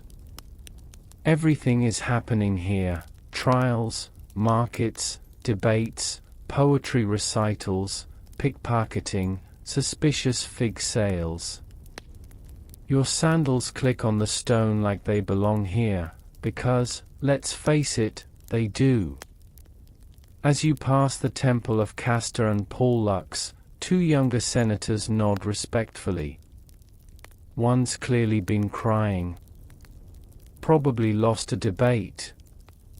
Or a mistress. Or both. You nod back, reassuring him with a look that says, "Don't worry, I too once misquoted Livy in public." You dodge a group of toga-clad orators warming up their rhetorical voices. One of them is doing tongue twisters in Latin. Another appears to be dramatically weeping into a scroll. It might be Cicero's latest speech. Or laundry instructions. Hard to say. And then, as always, comes the moment, the walk past the rostra, the speaker's platform. Even if you're not scheduled to speak today, you must pause, look at it as if considering a profound thought, and then move on, your intellectual superiority unquestioned. But today, fortune smiles, or possibly frowns, because you're intercepted by Senator Furious. He has the social subtlety of a catapult and the breath of someone who's been taste-testing anchovy-based condiments since breakfast. "Ah, amicus," he says, clasping your arm with the force of a gladiator embracing his last hope. "Heard you were considering opposing the tax on imported peacock feathers." You smile tightly. "I believe our citizens should suffer fewer aesthetic burdens." He laughs. Loudly. The kind of laugh that makes dogs nervous. "You always were a comedian." "We must dine soon. I've had a Greek chef kidnapped, hired." He stomps off, cape billowing like his Julius Caesar returning from Gaul. You make a mental note to avoid that dinner party at all costs. Historians still argue whether Senator Furious's banquets were truly tasteless or merely violent. A few steps later, you overhear two older senators discussing the price of Sardinian wheat. One insists it's being hoarded by pirates. The other swears it's the fault of bad omens and Mercury's retrograde. You nod at both like you agree, because it's impolite to point out that Mercury doesn't retrograde. Across the plaza, someone releases a trained raven that promptly poops on the shoulder of a passing noblewoman. Everyone politely pretends not to notice. You pass the Vestal Virgin's quarters, offering a respectful glance. They're the most powerful women in the Republic, after all, guardians of the sacred flame and permanent bearers of, "I know something you don't" expressions. One of them raises an eyebrow at you. Possibly flirtation. Possibly divine judgment. You push on, making your way past the Senate House itself, the Curia Julia. A meeting will be held there tomorrow. You will, of course, show up slightly late but impeccably calm, as tradition demands. That's how the serious senators do it, except Furious, who once arrived riding a borrowed elephant. From a nearby portico, a whispering group of poets is reciting something about love, war, and figs. You briefly consider stopping, but your dignity is already stretched thin. Instead, you continue walking until you reach a familiar marble bench shaded by an olive tree. Here, you sit, not just to rest, but to be watched resting. A slave brings you a small cup of watered wine. You sip. You sigh. You ponder the complexity of grain subsidies and whether you left your sandals too close to that suspiciously damp column. This is your afternoon now. Observing. Judging. Occasionally lifting one eyebrow like a Roman oracle with indigestion. Its power disguised as leisure. A young philosopher approaches and bows too deeply. He wants to discuss ethics in gladiatorial sponsorship. You pretend to listen for 4 whole minutes, nod thoughtfully, and then say, "Ethics must be weighed against the quality of the Venatio." He blinks, scribbles that down, and scurries off. You may have just launched a school of thought. Evening slides slowly into place like a cool sheet. The light softens. The forum begins to empty, its shadows lengthening into whispers. Pigeons roost atop the statues of gods long since unfollowed. The city's buzz dips into a low, meditative murmur. You stand. Your day is not over, not quite. There's dinner to attend, clients to nod at, possibly one more debate about whether tunics should have sleeves. But for now, you've done what senators do best, appear important while doing absolutely nothing essential.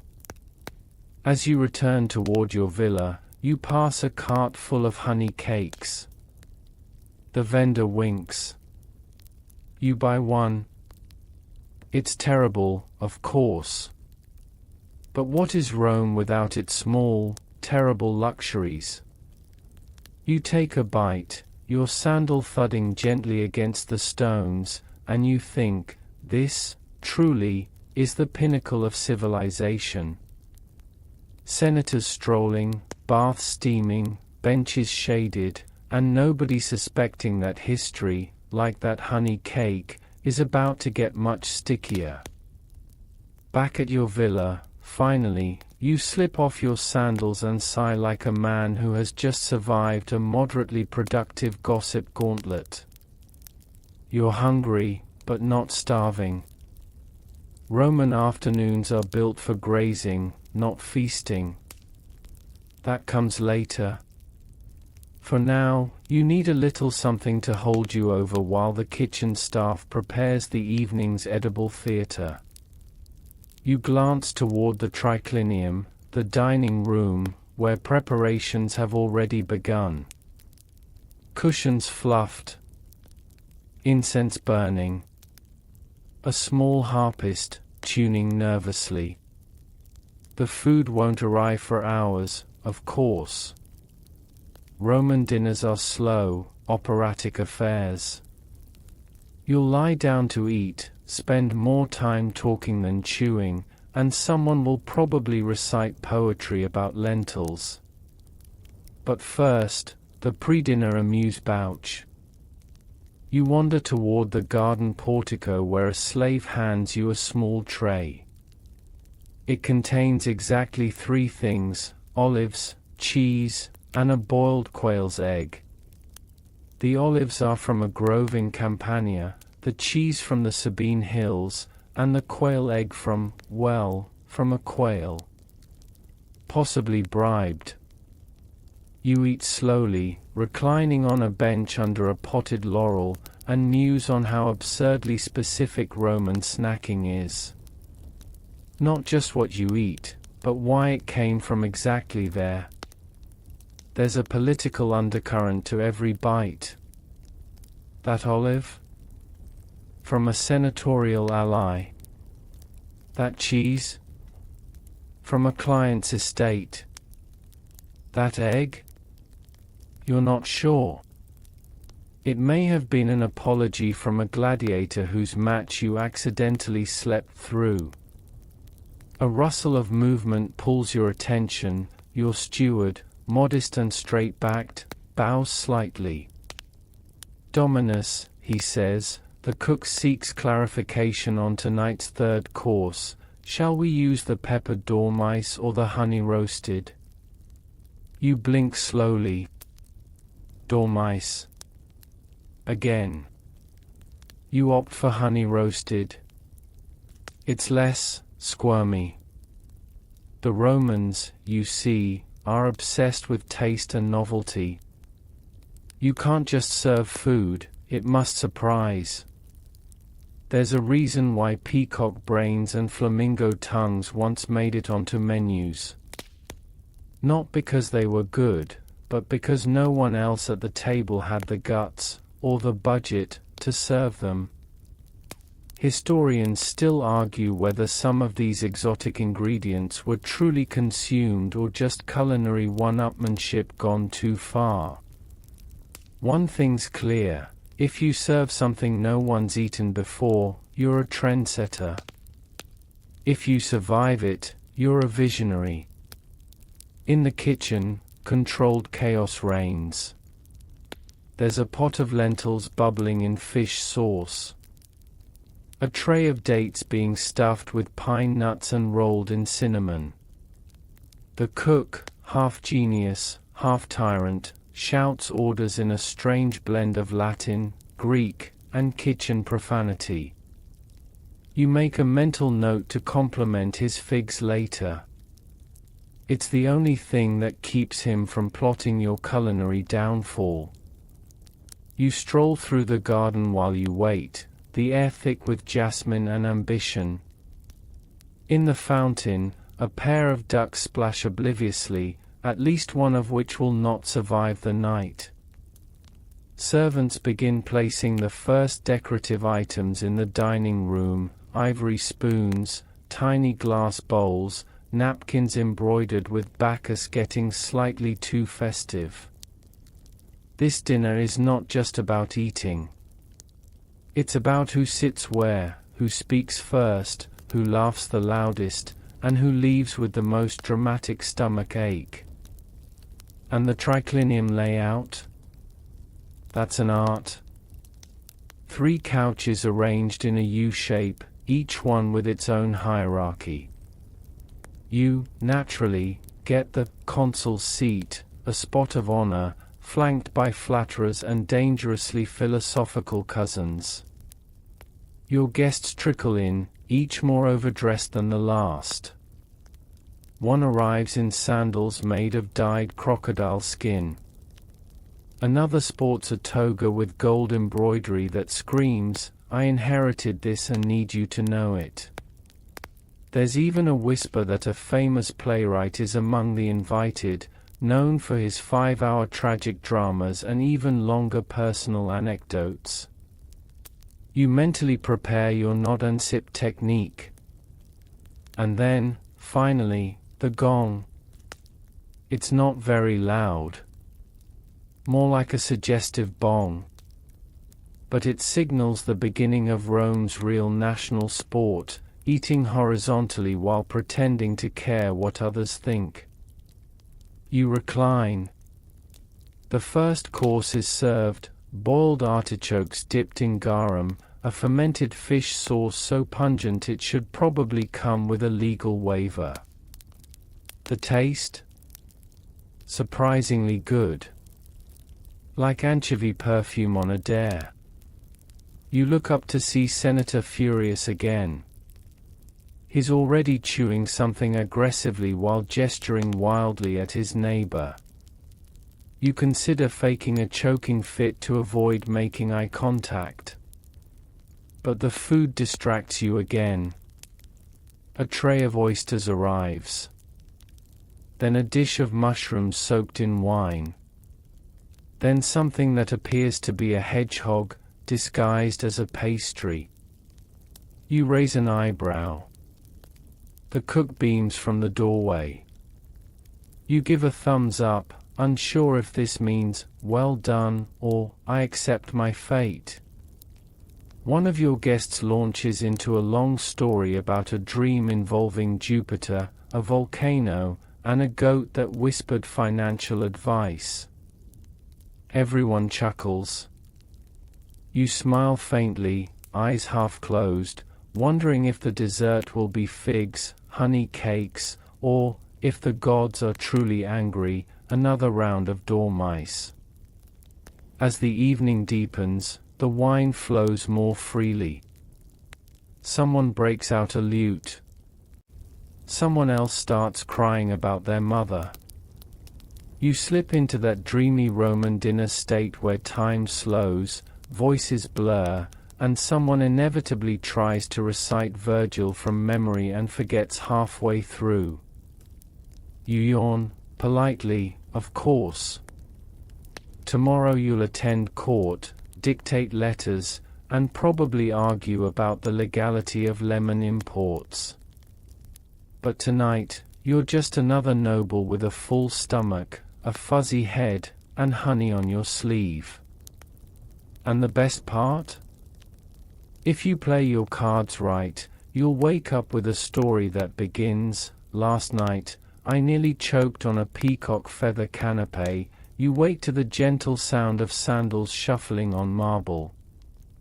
A servant draws back the curtain, letting in the pale Roman morning light. Your head hums faintly, not from the wine, well, not just from the wine, but from the sheer volume of talking, chewing, and theatrical sighing that filled last night's dinner. You stretch, bones cracking like aged papyrus, and for a moment, marvel at how much effort it takes just to be a Roman senator with an appetite. Today is lighter. No court. No debates. Just a long, meandering appointment with your physician/dietitian/friend who knows too much. You trudge into your bathing room where someone has already poured a citrus rinse and laid out your most forgiving toga. You sigh with relief. No belt today. Now, here's the thing about Roman digestion, it's an art and a science. A high-level senator doesn't just eat for power. He eats strategically. Every flavor has a consequence. Every sauce has a season. And every bad fig is a potential scandal. Your physician arrives carrying scrolls.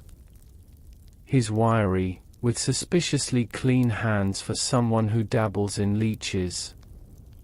His name is Lucius, but everyone calls him the Spoon, because he never stops scooping advice into people's lives.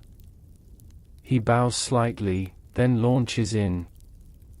You consume dormice, honeyed dates, and several mushrooms, he says, as if reading an arrest warrant. Again. You nod solemnly, like a schoolboy caught snacking before class. Lucius paces. Your liver will not enjoy this, he says. Your spleen is likely offended. Your kidneys may never speak to you again. You suppress a smile. Roman doctors are part healer, part dramatist. Lucius prescribes a restorative breakfast. It's light. Barely even breakfast. A cup of warm water mixed with cumin and vinegar, allegedly to cut the grease.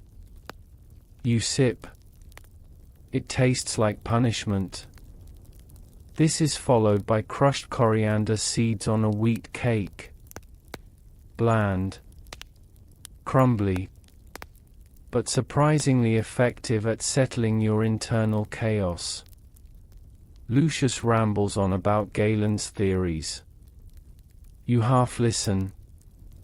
You nod occasionally. The truth is, Roman medicine is a curious beast. It blends practical herbalism with mysticism, astrology, and a decent pinch of theatrical guesswork. Historians still argue whether Roman doctors truly understood the digestive system or simply responded to symptoms with herbal improved. One thing's certain, nobody ever leaves a Roman checkup with a clear plan, just a pouch of powder and a warning about wind. Lucius asks you about your dreams.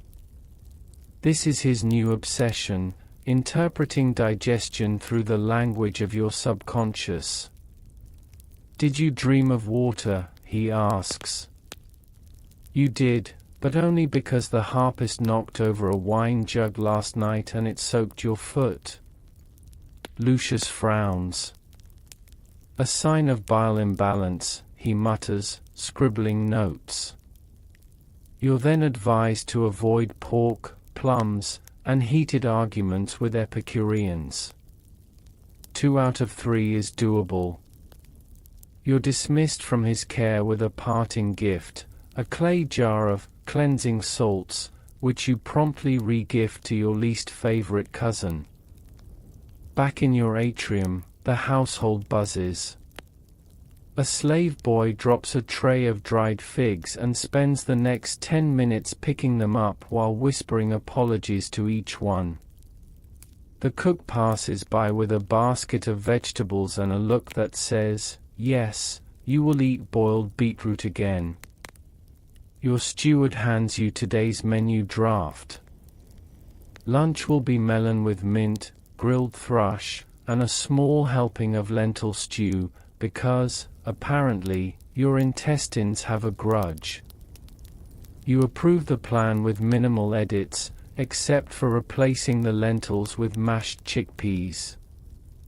You're not ready to forgive lentils for what they did to you in 73 CE. As mid-morning rolls in, you wander into the garden for a digestion walk. It's a real thing. Romans believe walking aids the body in redistributing warmth after a meal. Or at least that's what philosophers claim between bites of stuffed eel. You admire the statues, each one a frozen argument. There's one of your grandfather holding a scroll and frowning like he's just discovered taxes. Another depicts Mars, god of war, lifting a spear with enviable calf definition. A breeze rustles the olive trees. You sit on a stone bench beneath one, pondering life's great mysteries. Why does boiled cabbage smell like defeat? Why do figs contain wasps? And why does no one trust the cook's new pomegranate sauce? Lunch arrives, served in the shade. You eat slowly, as Lucius instructed. Each bite is careful, almost ceremonial. The grilled thrush is smoky and tender. The chickpeas, well, they're chickpeas. You tell yourself they're noble. A guest drops by unexpectedly, your old friend Plotius, an ex-senator who claims retirement agrees with his bowels. He's brought you a jar of imported dates and several scrolls of extremely unsolicited poetry. You greet him warmly. Then you see it, he's chewing something. Licorice root, he says proudly. For clarity. You nod. Romans have a herb for everything: digestion, memory, passion, even nightmares. The problem is, they often overlap. You spend the afternoon listening to Plotius read a love sonnet to cabbage, which he claims is underappreciated and emotionally complex. Later, you excuse yourself to nap, partly because of the poetry, mostly because of the thrush. Roman afternoons, after all, are built for sleeping off whatever you dare to eat before the sun reached its peak. You lie down on your couch, a light cloth draped over you, and drift off to the sound of a lute player rehearsing scales and a parrot in the courtyard screaming, "Garum," repeatedly. Someone really needs to teach that bird new vocabulary. And so the rhythm of Roman digestion continues: eat, regret, repair, repeat. But for now, your belly is quiet, your physician is pleased, and your cook hasn't set anything on fire in hours. You rest easy, until dinner. You're jolted awake by the scent of something roasted, something, possibly feathered. The late Roman afternoon has tilted into early evening, and the shadows of your colonnade stretch like gossiping fingers across the tiled floor. The lute player is gone, replaced by the distant, rhythmic thudding of a mortar and pestle. Someone's grinding spices. You hope it's not for you. Dinner is imminent. Again.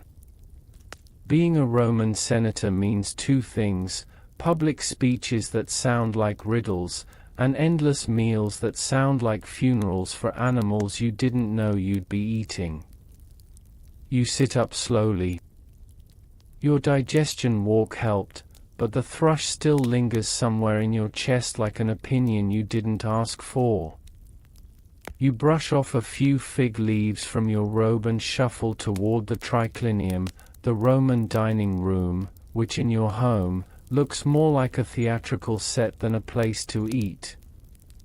The couches are laid out in the classic U-shape, one for you, one for honored guests, and one for the kind of relatives who think olives count as dessert.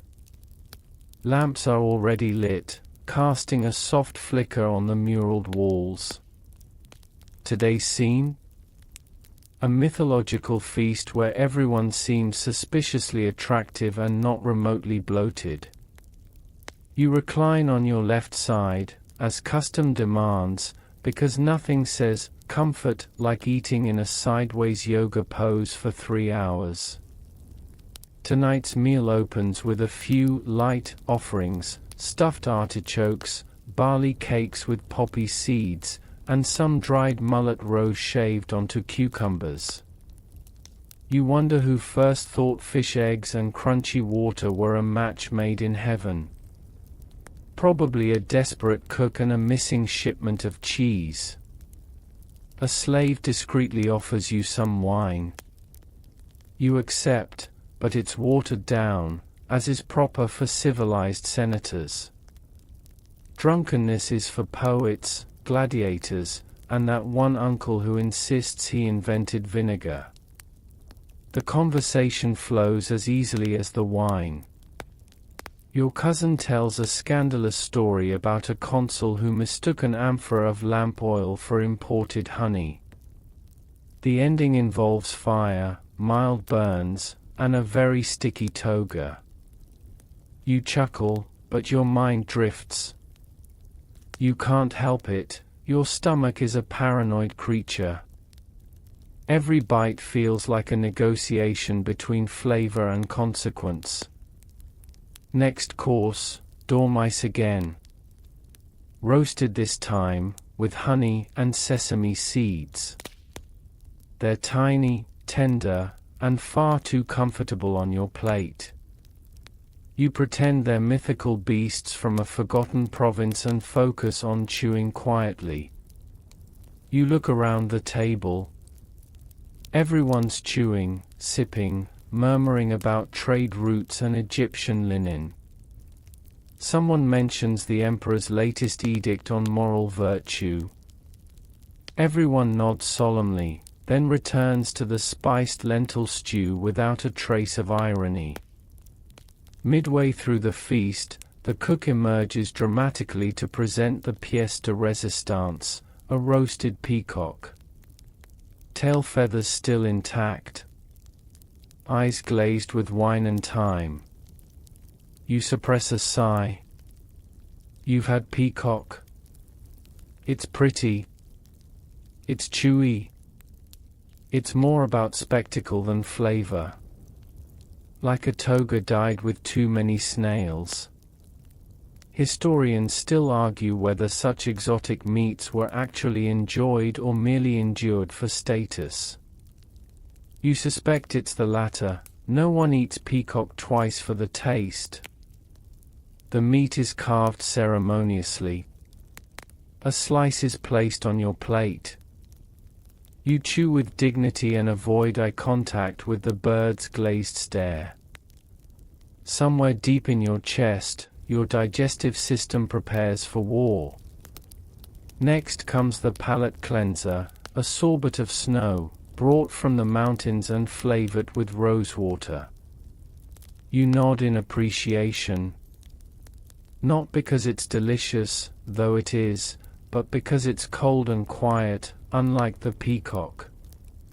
A musical interlude begins. A woman with a lyre plays a haunting melody while a small boy juggles pine cones. This is, apparently, entertainment. One pinecone hits a guest's wine cup. Everyone claps. The boy bows. He is 10 years old and clearly exhausted. You're offered olives, cheese, and fruit to finish. You select 2 grapes and pretend it's restraint. A dried fig stares at you from the platter. You pretend not to see it.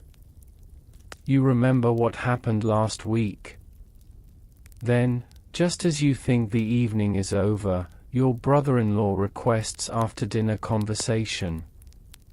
You groan internally. He begins a long debate about stoicism, virtue, and whether sneezing during a Senate meeting is a sign of weakness or divine message. You zone out somewhere around epistemological duality. Your stomach, ever the realist, begins muttering again. Eventually, the guests rise.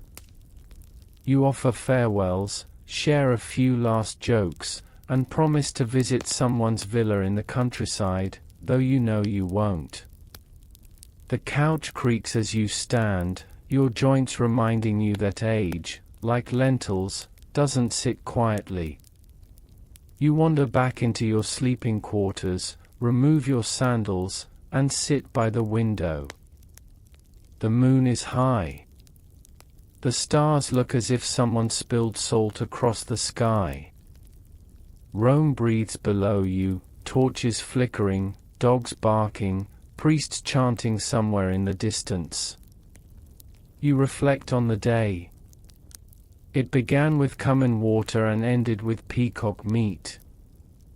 You learn nothing new except that your cousin is still allergic to pine nuts and your parrot can now say, more garum.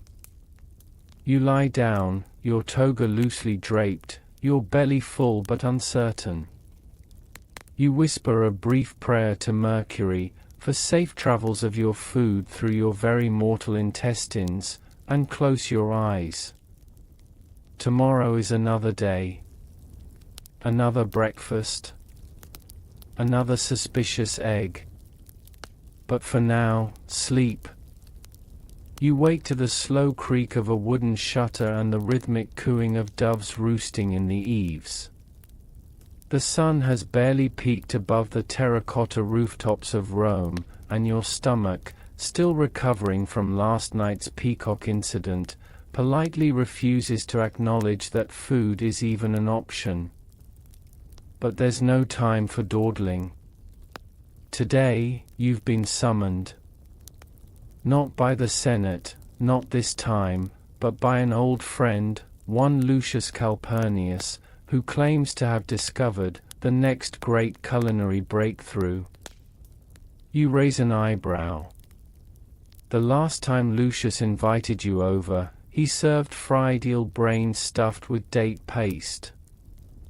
You're still not sure if that was intentional or just a tragic accident in the kitchen. Nevertheless, you dress. A fresh linen tunic, cinched at the waist, and your lighter sandals, the ones with the good arch support. You descend the marble steps into the street, your body moving with the cautious gait of someone whose intestines may or may not betray them at any moment. The streets are alive but gentle. Merchants setting up their stalls, donkeys pulling carts, a child trying to sell something suspiciously labeled as Persian snails. You pass by the Forum, still half-shrouded in morning mist, and wave to a senator who once debated you for 4 hours on the appropriate use of lentils in religious ceremonies. He lost. You remain proud. Lucius Domus is, predictably, enormous. His family made its fortune in fish sauce exports, specifically, an elite line of garum labeled Poseidon's Kiss. You have never asked what makes it different. You never will. You're led into a shaded courtyard where Lucius, already reclining, greets you with enthusiasm usually reserved for winning gladiators or recently discovered treasure hoards. He claps his hands, and slaves bring out trays. Observe, he says, pointing with dramatic flair, the future of Roman cuisine. What you see is underwhelming. A few bowls of fermented beans. Something wrapped in cabbage. A selection of brightly colored sauces you're fairly certain are derived from either pomegranate or regret. Still, you smile politely and begin tasting. First, the cabbage-wrapped mystery. Inside, a puree of chickpeas, garlic, and something that tastes suspiciously like sandalwood. It's from Numidia, Lucius whispers, as if that clarifies anything. Next, the sauces. One is tangy, another spicy, and the last is simply alarming. It has the consistency of mashed raisins and the scent of old philosophy scrolls. Tell me, Lucius leans in, what do you think? You pause. Always the diplomat. It reminds me, you say slowly, of that time we tried to ferment goat's milk in the sun. Lucius beams. Exactly. Inspired by the ancients. Historians still argue whether Roman haute cuisine was genuinely innovative or simply a series of increasingly desperate attempts to disguise spoiling ingredients. You lean toward the latter, especially after the fermented bean dish begins to audibly fizz in your mouth. After the tasting, Lucius shows you his latest acquisition, a cookbook attributed to Apicius, yes, that Apicius, the legendary gourmand who, rumor has it, spent his last coins on a lavish banquet before taking his own life out of fear of eating poor people's food. The scroll is full of fascinating entries: flamingo tongues with honey glaze, boiled ostrich in date syrup, and a dish simply labeled slippery hedgehog. Lucius is ecstatic. We shall attempt them all. You are less enthusiastic. Particularly about the hedgehog. Back in the streets, you wander, your palate tingling from vinegar and your stomach making suspicious decisions. You pause at a modest taberna, a street eatery, where a friendly vendor offers you a cup of warm spelt porridge topped with fig syrup. And just like that, you're grounded again. Simple food. Warm. Comforting.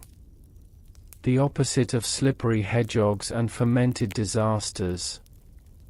The vendor, a woman with strong arms and a stronger laugh, offers a date cake as well. You accept. She winks. You sit on a stone bench beneath a cypress tree and watch Rome unfold. Two children argue about whether the statue of Jupiter looks more like their uncle or their goat. A pair of older men trade olives and jokes in equal measure. A priest walks by humming, followed closely by a goose. You take a bite of the date cake. It's soft, sticky, perfect.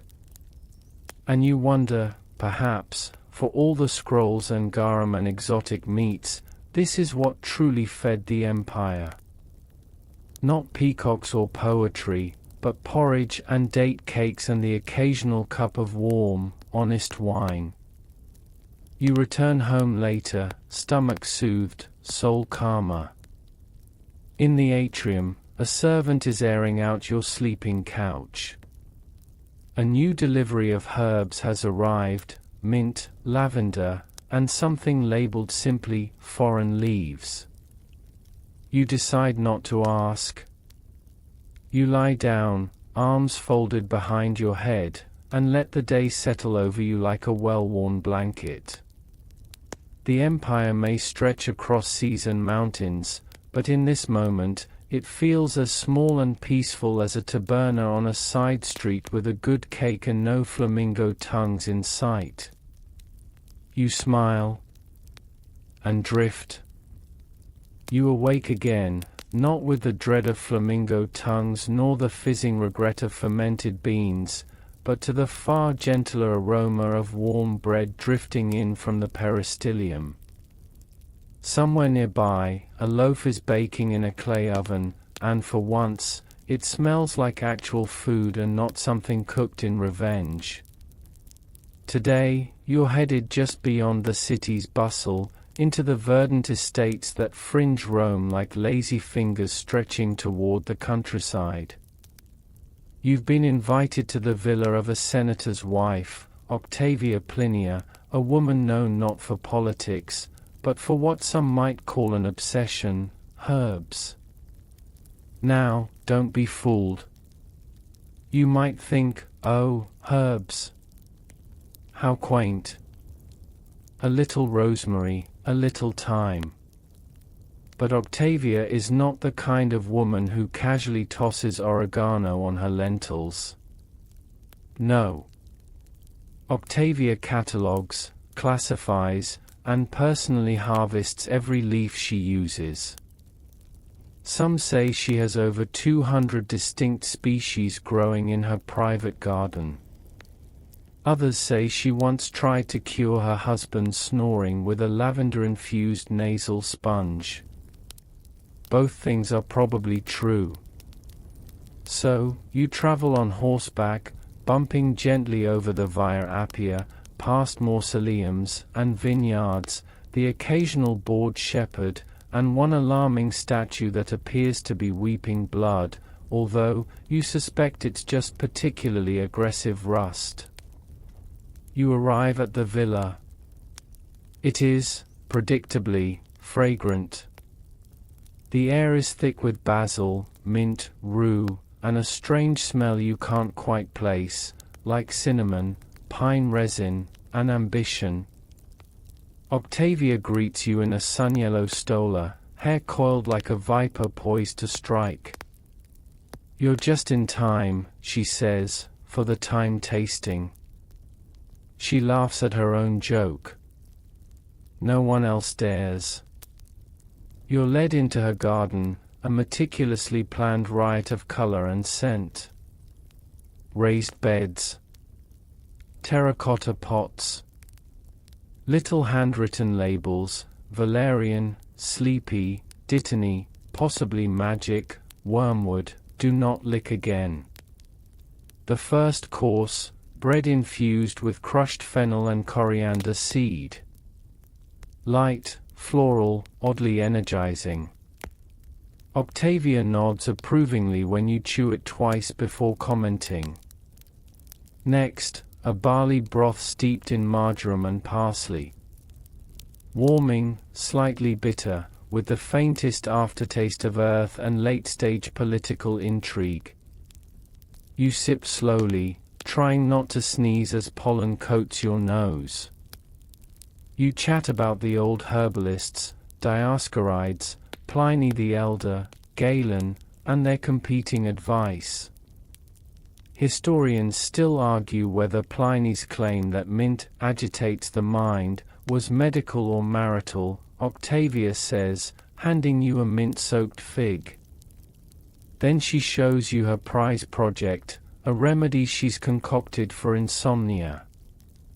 Infused wine, she declares, with poppy, lavender, chamomile, and just a whisper of mandrake. You eye the wine. It's glowing faintly. You decide to smell it first, just in case. It smells like bedtime and mild hallucinations. You take the smallest sip imaginable. The sky feels closer. Strong, you murmur, blinking. She beams. Yes. My husband hasn't spoken a full sentence in weeks. A servant brings out the final dish, something called herby raisi, literally, scraped herbs. It's a cold salad made of shaved sorrel, cress, and wild arugula, tossed in vinegar and honey. It tastes sharp, then sweet, then like you've licked a well-traveled tortoise. It's memorable. Octavia leans closer. Do you know, she whispers, that some believe rosemary only grows where the goddess Venus once bathed? You nod solemnly. You absolutely did not know that. But you will now repeat it at every dinner party you ever attend. As the sun begins to fall, casting golden slats across the orchard, Octavia sends you home with a bundle of herbs tied in twine. For your dreams, she says.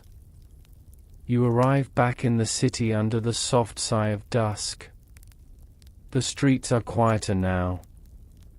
Olive oil lamps flicker to life in windows. A lyre twangs lazily from somewhere above. At home, you unwrap the herb bundle.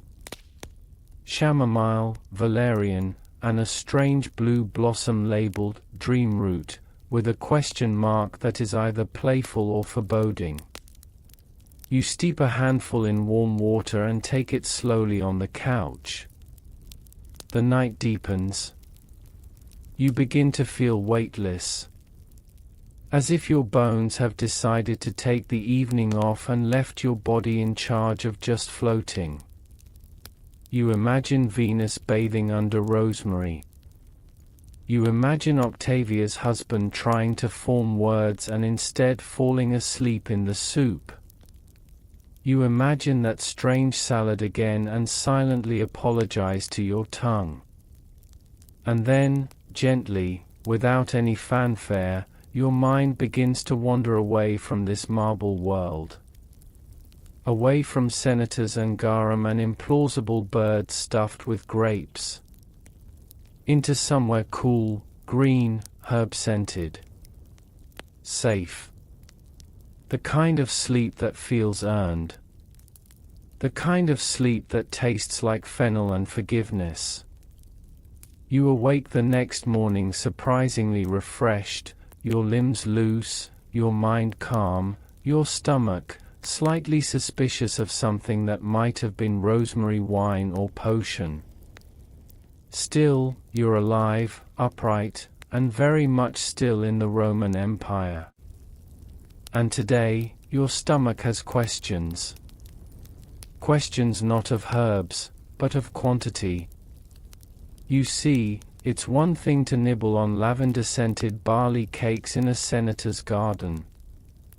It's another thing entirely to face what the Romans called a commissatio, a full-blown, multi-hour feast of chaos, carbs, and questionable judgment. You're not just eating now. You're entering a gladiatorial arena where only the most gluttonous, theatrical, and scandal-proof survive. You've been invited by a man known only as Flavius Celsus, which, of course, translates roughly to Flavius the Tall. He is not tall. What he lacks in vertical advantage, he makes up for with ego and an apparently limitless budget for imported delicacies. You step into his dining atrium at the 6th hour, what we might call noon, but what Romans consider a perfectly acceptable time to begin losing control of one's dignity. The air smells of citrus, incense, and vague danger. There is a harpist in the corner. A naked servant painted entirely in silver. And, dear gods, is that an eel in a wine fountain? Yes. Yes, it is. You're seated on a cushioned couch, draped sideways like someone pretending they have no spine, and the courses begin. Course 1, Gusttatio, or appetizers. Olives stuffed with anchovies. Dormice rolled in poppy seeds and honey, crispy, disturbingly cute. Boiled eggs dusted in fish sauce and cumin. And the infamous libum, a cheese bread so dense you suspect it was originally used to patch aqueducts. Then, prima mensa, the main course. This is where the gears shift into wild abandon. Roast boar stuffed with sausages. Goose livers, Ica anceris, so overfed and prized they might as well have names. There's a whole peacock, still feathered, glaring at you with judgy sapphire eyes. Historians still argue whether this was for visual splendor or just ancient trolling. A waiter slices the meat, and you notice, The peacock is filled with oysters. Why? Because Rome. Flavius claps his hands and cackles. A surprise inside a surprise. Like war in peacetime. You nod. He is now spooning snails onto your plate. You've given up questioning the logic. Then comes the fish, Murena, a Murray eel delicacy, drizzled in fermented garum so pungent your ancestors twitch. Followed by roasted blackbirds singing slightly due to poor timing, and flamingo tongues because apparently, we've circled all the way back to edible absurdity. You try to make conversation between courses.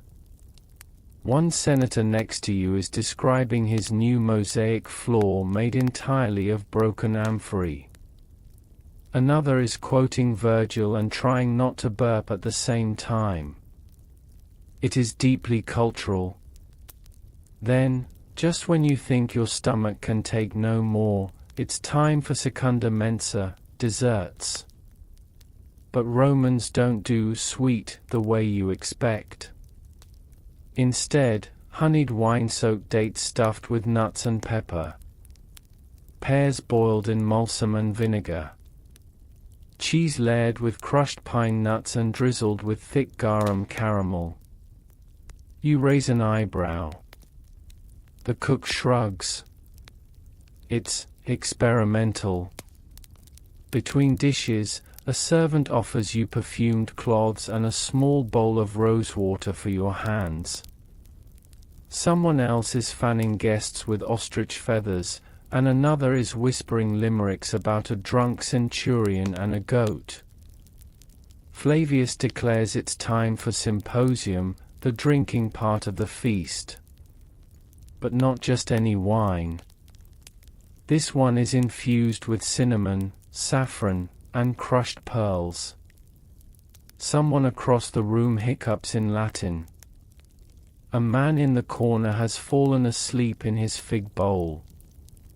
And of course, there's music. Flutes, lyres, and what can only be described as one guy playing a tortoise shell with spoons. You sip your wine slowly, trying to remain upright.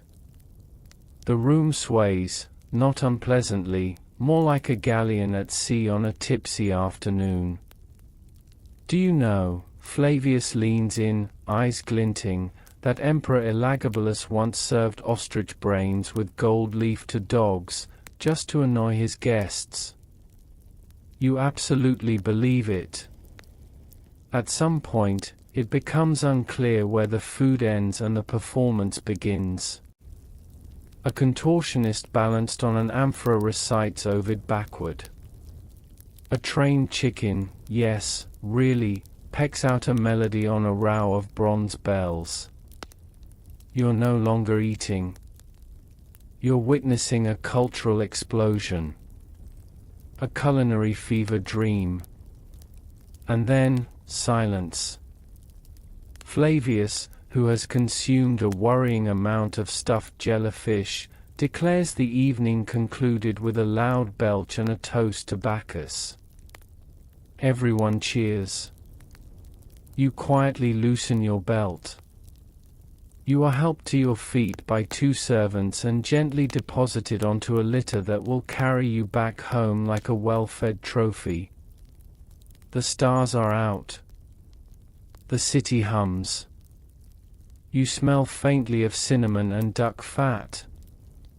Back at your own apartment, you collapse into bed, belly full, soul bewildered, mind still spinning with images of eel fountains and mint-coated pigs. Sleep takes you like a silk sheet pulled over warm coals. Morning again, but this time slower. You open your eyes to filtered sunlight and the distant sound of street vendors shouting about fresh cabbages and miracle potions. Your body aches, not from injury or labor, but from opulence. You've dined like a deity, reclined like a statue, and now, well, You feel as if Jupiter himself has sat on your rib cage. But you must rise. Today's assignment is no less peculiar, and possibly even more bewildering. You're visiting the balnea, the public baths. Not for relaxation, though you'll get that, and not for gossip, though there'll be plenty, but because some Roman senators start their mornings here. Not with cereal, not with quiet meditation. No, they break their fast submerged in hot water, nibbling on salted figs and arguing about tax reforms with one butt cheek hovering over steam vents. Because why not? You make your way to one of Rome's finer bathhouses, Massivus Thamarium, a sprawling marble complex with enough columns to confuse a centipede. The air outside is already warm, and as you pass through the arched entrance, it's like stepping into a cloud made of lavender, sweat, and civic pride. Inside, opulence. Mosaic floors depicting Neptune surfing dolphins. Ceiling frescoes of gods who seem a little too invested in their own muscles. And bodies, men of all shapes and social standings, wrapped in tunics, towels, or simply nothing. You're guided through the apoditerium, the changing room, where servants take your clothes and give you a wooden token in return. You're now officially a naked citizen of the empire. Congratulations. First stop, the tepidarium, the warm room. Not hot, not cold, but juiced right. The senators gather here like overcooked dumplings, chatting about theater scandals and military appointments while servants dab their brows with citrus-scented cloths. You recognize one senator, Marcus Fulvius, the one who once tried to bribe a priest with a marble goat. He greets you with a nod and offers a date rolled in coriander. You eat it politely. It tastes like candid ambition. Then, to the caldarium, the hot room. This is a furnace disguised as luxury. The floor is heated from below, the air thick with eucalyptus oil, and your pores erupt like Vesuvius. This is where Romans sweat out their regrets, toxins, and too much pickled herring from the night before. Here, breakfast is a quiet, steam-hazed ritual. Soft-boiled eggs. Small trays of mulled wine with cinnamon. Flatbread smeared with pungent cheese. And, curiously, raw sea urchin in vinegar, a favorite of Pliny the Elder, who once claimed it awakens the soul. Historians still argue whether that was a compliment or a cry for help. Senator Fulvius chews thoughtfully. I prefer starting my day with a boiled goat's liver. Warms the blood. You nod, as if that's a universally relatable statement. There are no forks, just fingers, and sometimes spoons made from oyster shells. A young nobleman nearby dips figs into honey while debating whether Cicero's later speeches were secretly ghostwritten. Someone else swears that the Emperor Domitian had a secret sausage cellar under the Colosseum. You believe them. Once your brain starts to boil, it's time for the frigidarium, the cold plunge. You try to prepare mentally. You fail. The water hits you like a betrayal. Gasping, you sink into a marble tub once used by a general who reportedly cried every time he bathed. Fair. Still, it's invigorating. It snaps your senses into sharp focus, like biting a lemon while being slapped by history. Your skin tingles. You feel reborn. slightly terrified, but reborn. After drying off with linen towels that smell faintly of sage, you're offered breakfast again. This time, a light meal served in the colonnaded garden, salted almonds, warm goat's milk, and bread dipped in a soft herb spread. You eat with trembling fingers, your stomach unsure whether this counts as a third breakfast or a very polite lunch.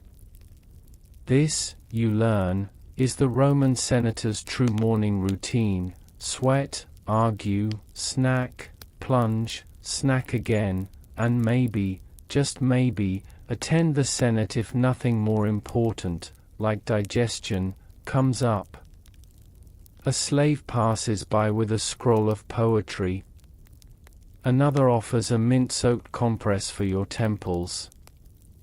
Birds chirp from the treetops. And you think, for a fleeting moment, I could get used to this. Then, in a whisper, scandal. A group of older senators is murmuring near the basilica wall. Someone's cousin was caught hiding garum barrels in a temple. Someone else forged a horoscope predicting he'd become consul. Another, it said, bathes in donkey milk and reads only backwards Greek. The real morning news isn't on scrolls, it's floating between mouthfuls of figs and gossip. As you prepare to leave, the doorman slips you a roasted chestnut and a wink. Next time, he says, ask for the licorice bath. It's good for ambition. You don't know whether he's joking. You emerge from the baths light-headed and half-poached, stepping back into the Roman streets, sun climbing high above the Forum. The city pulses with voices, footsteps, the clip-clop of horses, and the eternal hum of a civilization always teetering between glory and absurdity. You just want a nap. And maybe a biscuit. You're slower now, heavier, as if history itself has curled up somewhere behind your ribcage for a final siesta.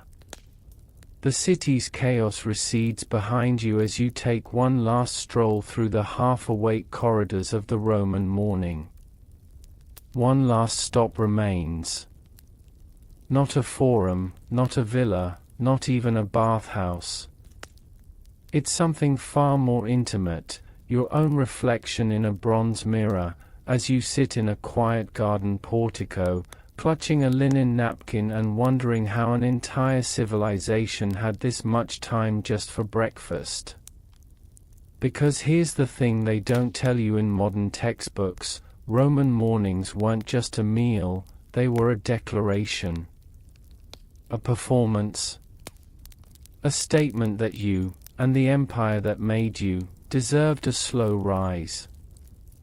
Even as legions marched, walls crumbled, and provinces plotted rebellion, Roman senators spent hours easing into the day, debating anchovy quality, adjusting their cloaks just right, and ordering olives from across the known world. Now you sit beside a man in his late 60s, eyes watery from age or maybe just too much wine-poached pear. He's tracing something into his bowl of lentil mash with his spoon. You glance down. It's a crude drawing of a fish. You raise an eyebrow. He shrugs. I miss the coast, he says. He doesn't ask who you are. No one has. Because in Rome, you aren't a tourist. You're just another body in the rhythm, a thread in the tapestry of morning rituals, senatorial groans, and philosophical crumbs. You ask him, softly, do you ever tire of the slow starts? He chuckles. My boy, life moves fast. You think I eat this slowly because I enjoy it? No. I eat this slowly because everything else is too quick. Wars. betrayals, hairlines. He lifts his spoon in a kind of toast. But breakfast should resist the clock. And perhaps that's the truest heart of this journey, not the menus or the mosaics, not even the debates about whether Caesar preferred goat cheese or cow. It's the lesson tucked between bites, that in the Roman world, power was performance, and even the mundane, especially the mundane, was another chance to dominate the day on your own time. Historians still argue whether the drawn-out breakfasts were meant to impress, or simply an indulgent symptom of too much leisure. Some claim it was political theater, others say it was digestive necessity. Maybe it was both. Maybe it was neither. Maybe they just liked warm dates and arguing before noon. One more moment passes. A bee dances near a fig. Someone sneezes loudly in the next courtyard. You stand up slowly, back creaking, toga loose, and walk down the colonnade, letting the sunlight stripe your path like a quiet drum roll. The city rises behind you, full of its own noise and ceremony. But you've already seen the Roman Empire in its truest form. Not in battle, not in marble, but in the slow, luxurious, occasionally ridiculous breakfast that made every senator feel just a little bit divine. Time to let it all fade. And now, bedtime explorer, we leave the clatter of amphorae and the perfume of boiling lentils behind. You drift from that marble portico with limbs made of feathered history, full from more than just food. Your journey through Rome's slowest, strangest, most calculated mornings has ended, not with a crash, but a deep exhale. The kind that stretches through bone and memory. The senators are quiet now. Their silver goblets tucked away, their embroidered napkins folded, their arguments over anchovy sauce postponed until tomorrow, or the next lifetime. Somewhere, a bronze rooster statue watches the sunrise and doesn't even bother to crow. There's no rush. And neither should there be for you. Let the warmth of the caldarium wrap your chest one last time. Let the ghost of honey on warm bread settle gently on your tongue. Let your fingers trace invisible mosaics against the sheets, scenes of gods eating olives and debating philosophy with bread crumbs. You are still. You are quiet. And in that stillness, Rome lingers, not as an empire, but as a slow breath taken before the world wakes again. So rest easy. Let your heart beat slow with the rhythm of distant sandals against stone, and forget the weight of the day. You've eaten like a senator, gossiped like a tribune, and survived goat cheese diplomacy. That's more than most can say. Good night, traveler of time. Tomorrow will come. But not yet.